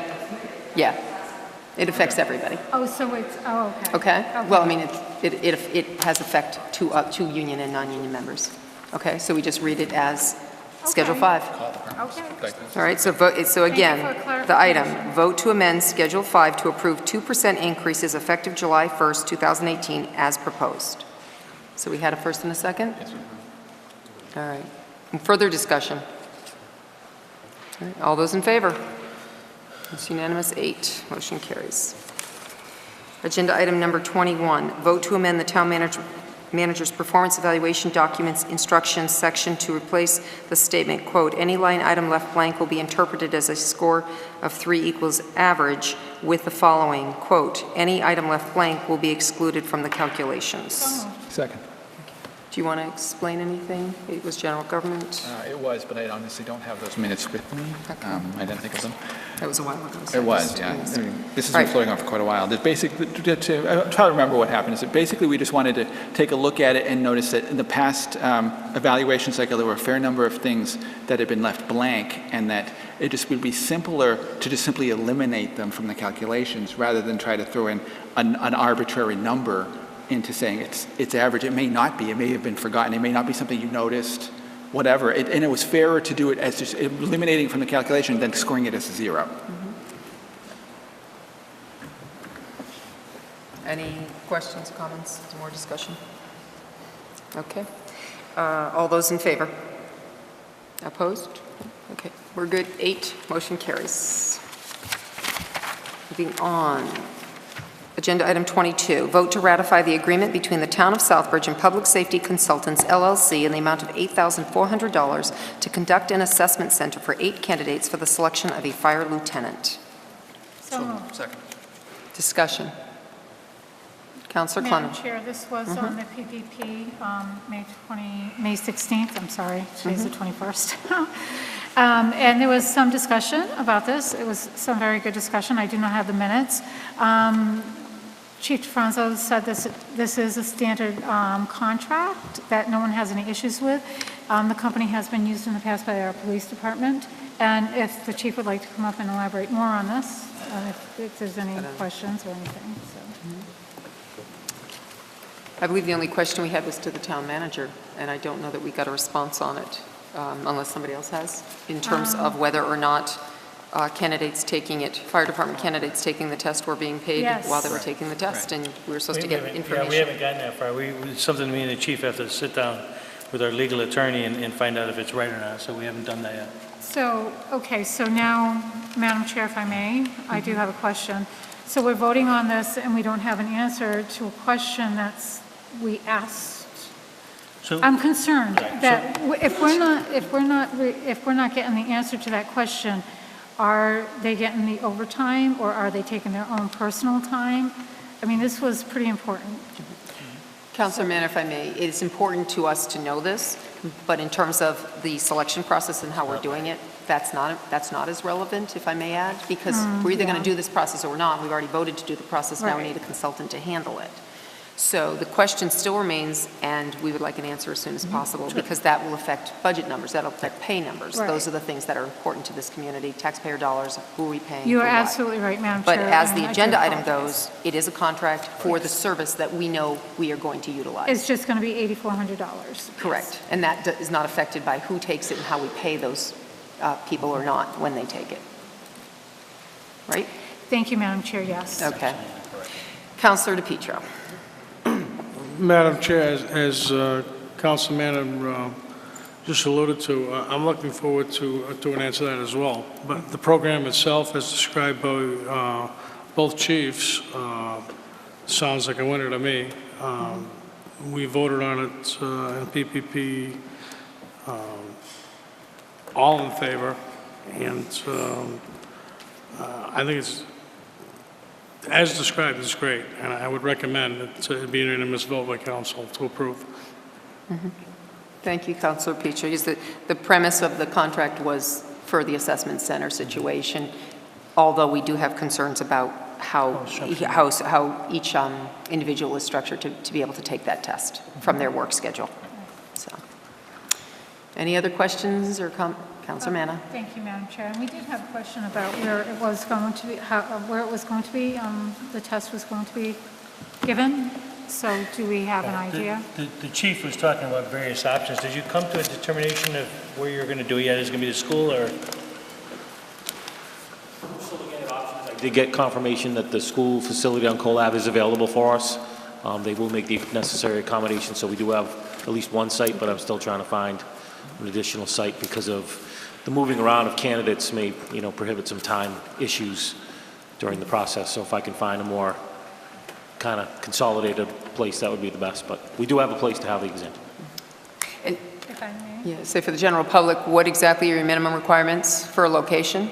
Just in case somebody... We need at least 5 rooms. 1 room to handle 8 candidates, 2 at a table, where they can have laptops to do part of the assessment, and that's where they'll spend most of their day. And then the other rooms need to hold about 2 to 3, maybe 4 people, so they can do each assessment test as they move through each of the processes. Okay, thank you. Councilor Manna? So, Madam Chair, if I may, if it's on the weekend, could we utilize maybe the town hall or maybe the library too? I mean, could those be looked at as possible testing places? We selected a weekday, and that was from public safety consultants. I'm not sure whether they're available on weekends or not. I could ask, but historically and typically with these companies, they do them Monday through Friday. Could we still utilize a library, or do they have any rooms? They need privacy. There's too many. Yeah, okay. even in here. Too many things. Okay. Thank you. Thank you, Chief. Any other questions on the contract? Seeing none, all those in favor? It's unanimous, 8, motion carries. Agenda item number 23, vote to ratify the agreement between the Town of Southbridge and PJ Albert, Inc. for the resurfacing project on a portion of Morris Street in the amount of $47,930 to be funded from Construction Project Public Facility Parks and Recreation account and Recreation FY 2016 CDBG grant money. So moved. Second. Okay. Discussion. Oh, sorry. Go ahead. Thank you, Madam Chair. Through you, that was the agenda item from last week from the Planning and Development meeting. What had happened was we had roughly $50,000 left over from the fiscal year 2016 CDBG grant, and that money had to be used up in the Morris Street area. So what the Economic Development Office has come up with is a mill and overlay for Upper Morris Street. They put out an RFP, and this company, PJ Albert Inc., came back at the lowest bid at $47,930. They also have some positive references. They have somebody from here in town who's actually worked with them in a different capacity in the past who has positive things to say. And I think that's just about it. It was a pretty short meeting. Any questions? Councilor Steves. Just one quick clarification. It mentions here the Recreation FY 2016 CDBG. I thought this was leftover funds from the Overland Street project.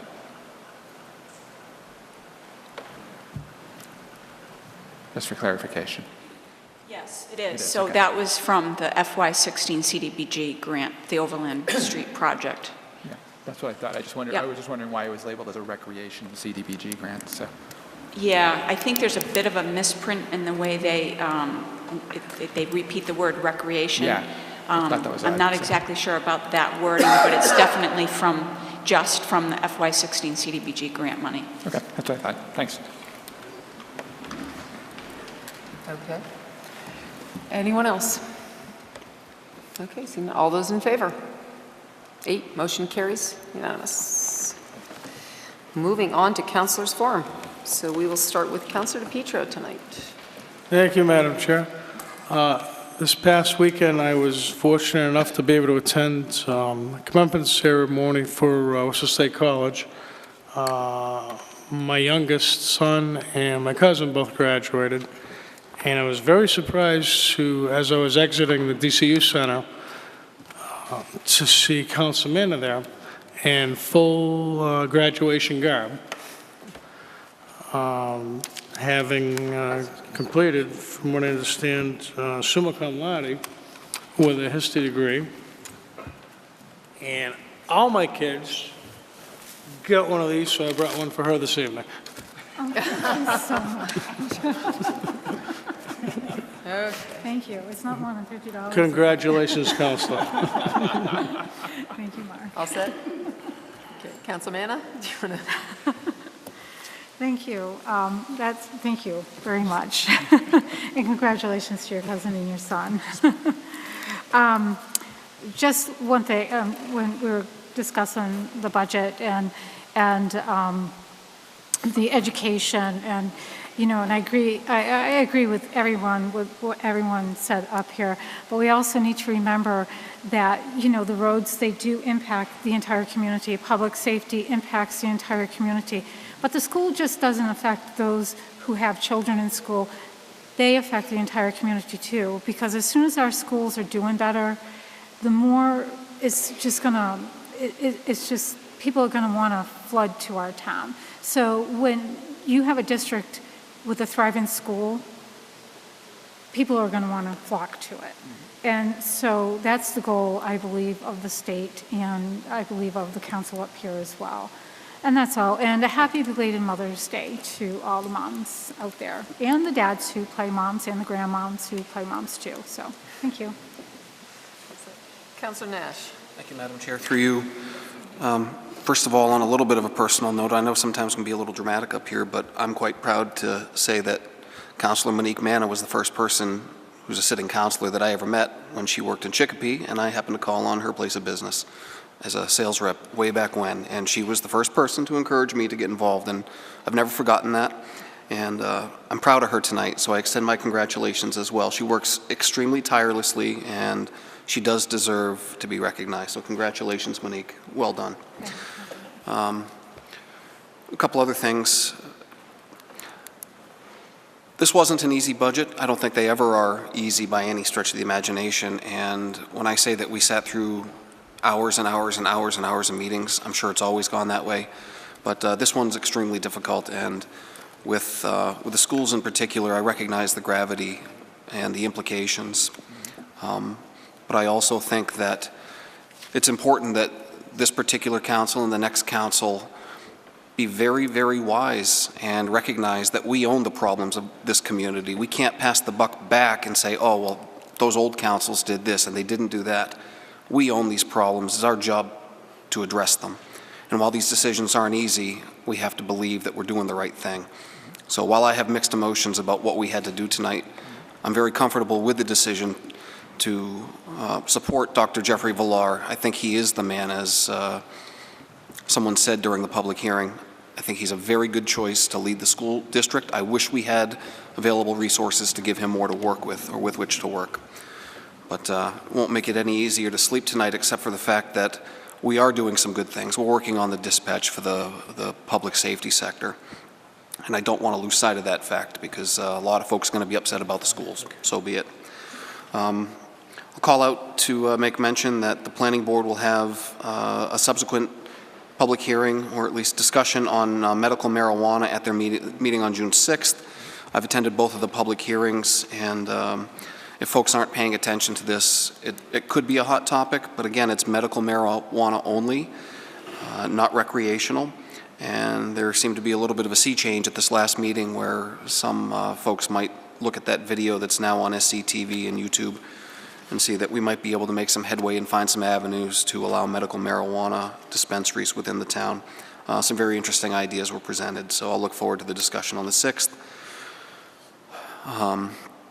Also, just a quick nod, because I know that the chair already mentioned the upcoming Memorial Day, and as I'm sure everyone up here understands, there is a difference between Veterans Day and Memorial Day. I look forward to attending the events on Monday, but I don't think we need a special day. Every day can be a salute to veterans and to those fallen Americans. And, you know, I pay a lot of attention these days to what's going on overseas, and I'm grateful for everyone that serves, and I think that we all are. But because I know that he'll be watching on YouTube at some point, I'm going to send a nod out to my favorite soldier, who's my hero. And I'm wearing his pin here for the 3rd Cavalry tonight.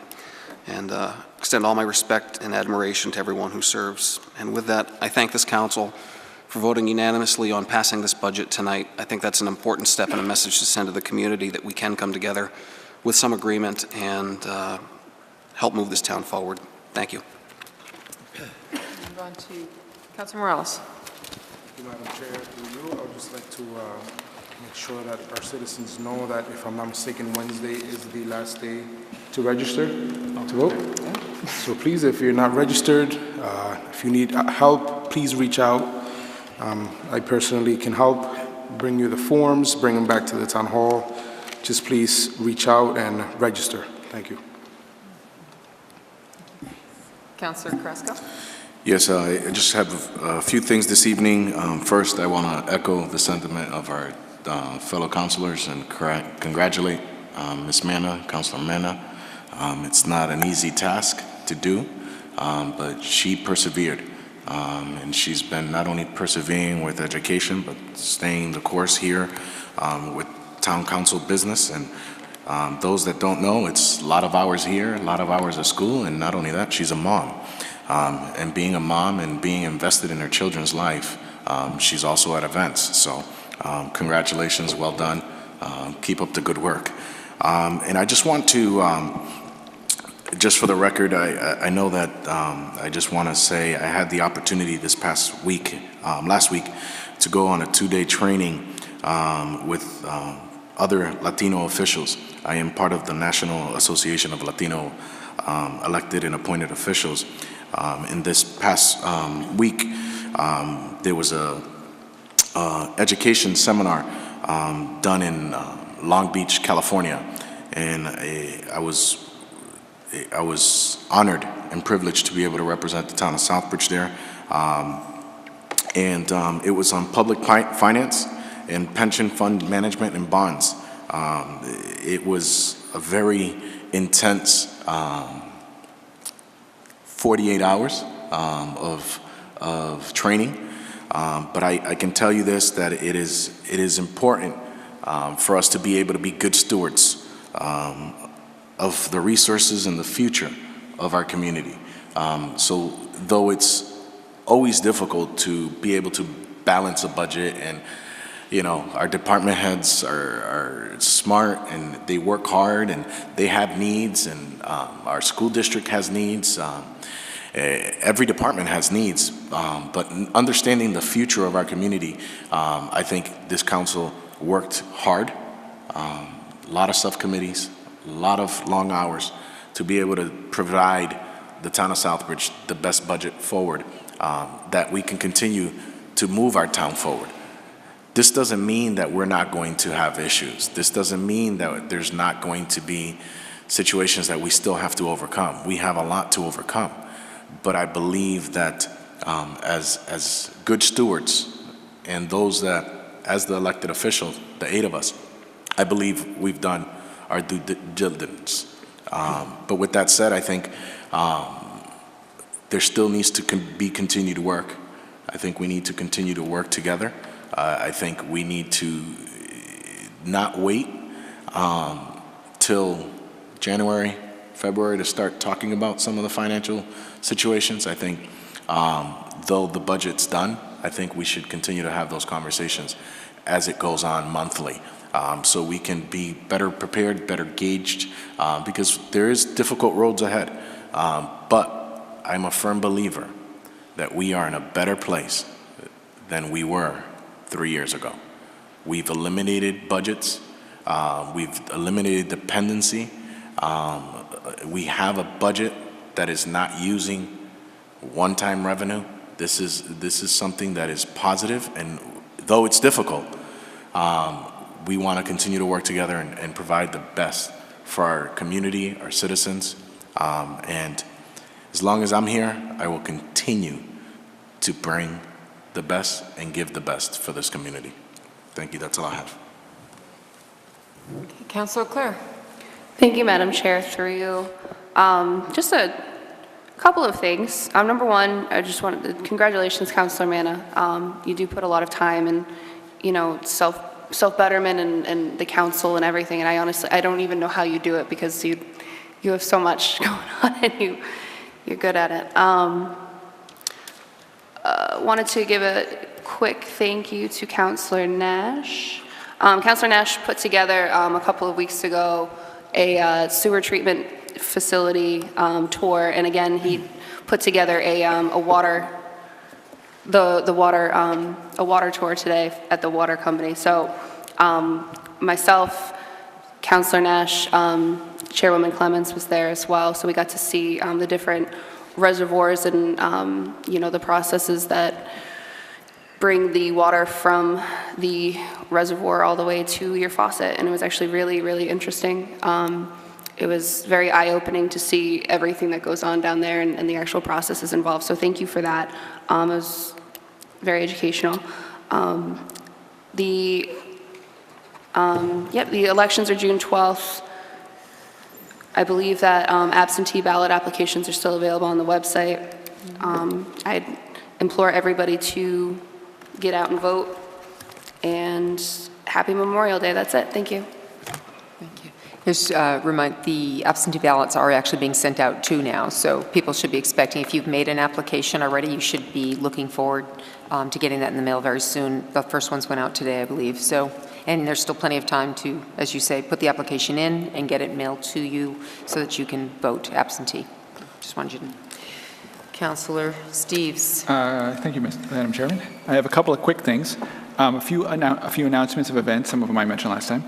One of them is that if you're interested in pottery, the Pied Potter Hamlin is doing his thing at 6 p.m. on Thursday at the library. Kind of a good pottery demonstration. The Hidden in Plain Sight forum on drug abuse is at the old Southbridge High School at 6 p.m. on Wednesday the 30th. The Town Council debate forum, whatever you want to call it, starts at, is it 5 or 5:30 on Thursday the 31st. It'll start with the school committee, a few minutes for them because there's no real race there. But most of it, which I think is going to run like 3 hours, is going to be on the Town Council candidates. So that should be interesting. It's unfortunately this conflicts, but at 6:30 the same night is the library is going to be doing a French-Canadian settlement talk. I forget the name of the person who's doing it, but that should be interesting too. Maybe people will, somebody will videotape it so the rest of us can watch it while after we do the debate thing.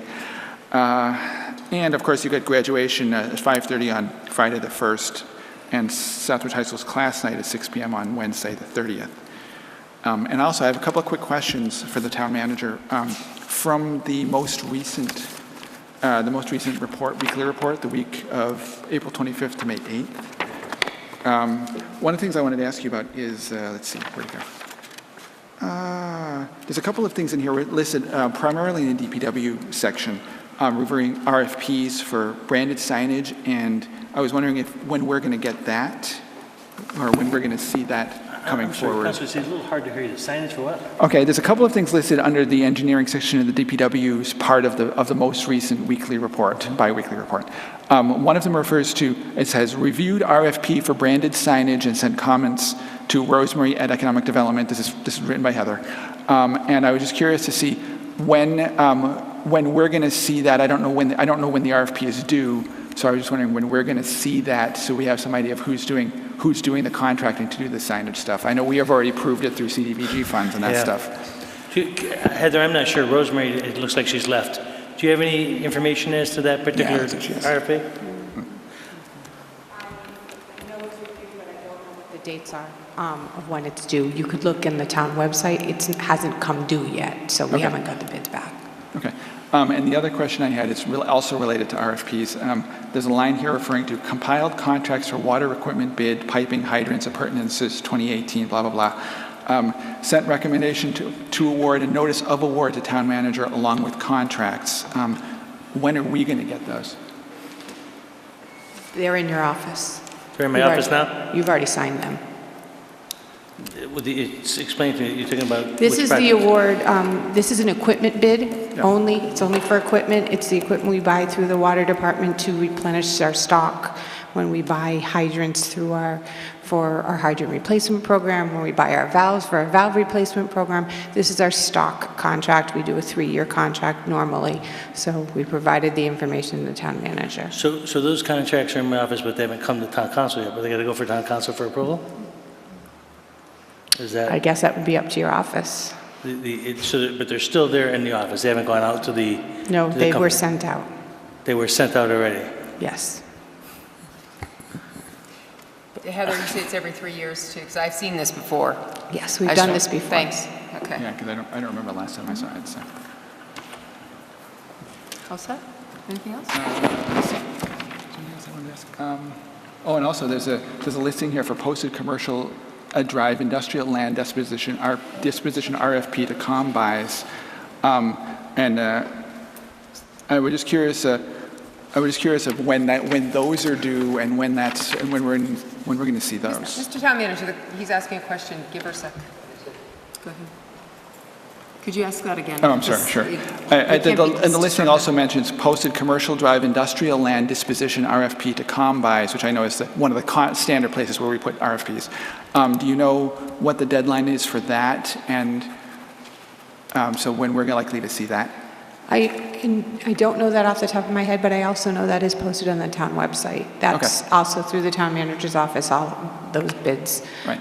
Those dates all run together when they come in through my office. There's just too many of them for me to remember off the top of my head.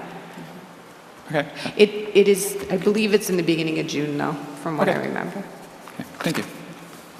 And Councillor Steves, I believe in the economics report, the report before this one, I don't think it's this one, I think it's the report before, it said that the economic office had sent the final RFP to the manager's office, so.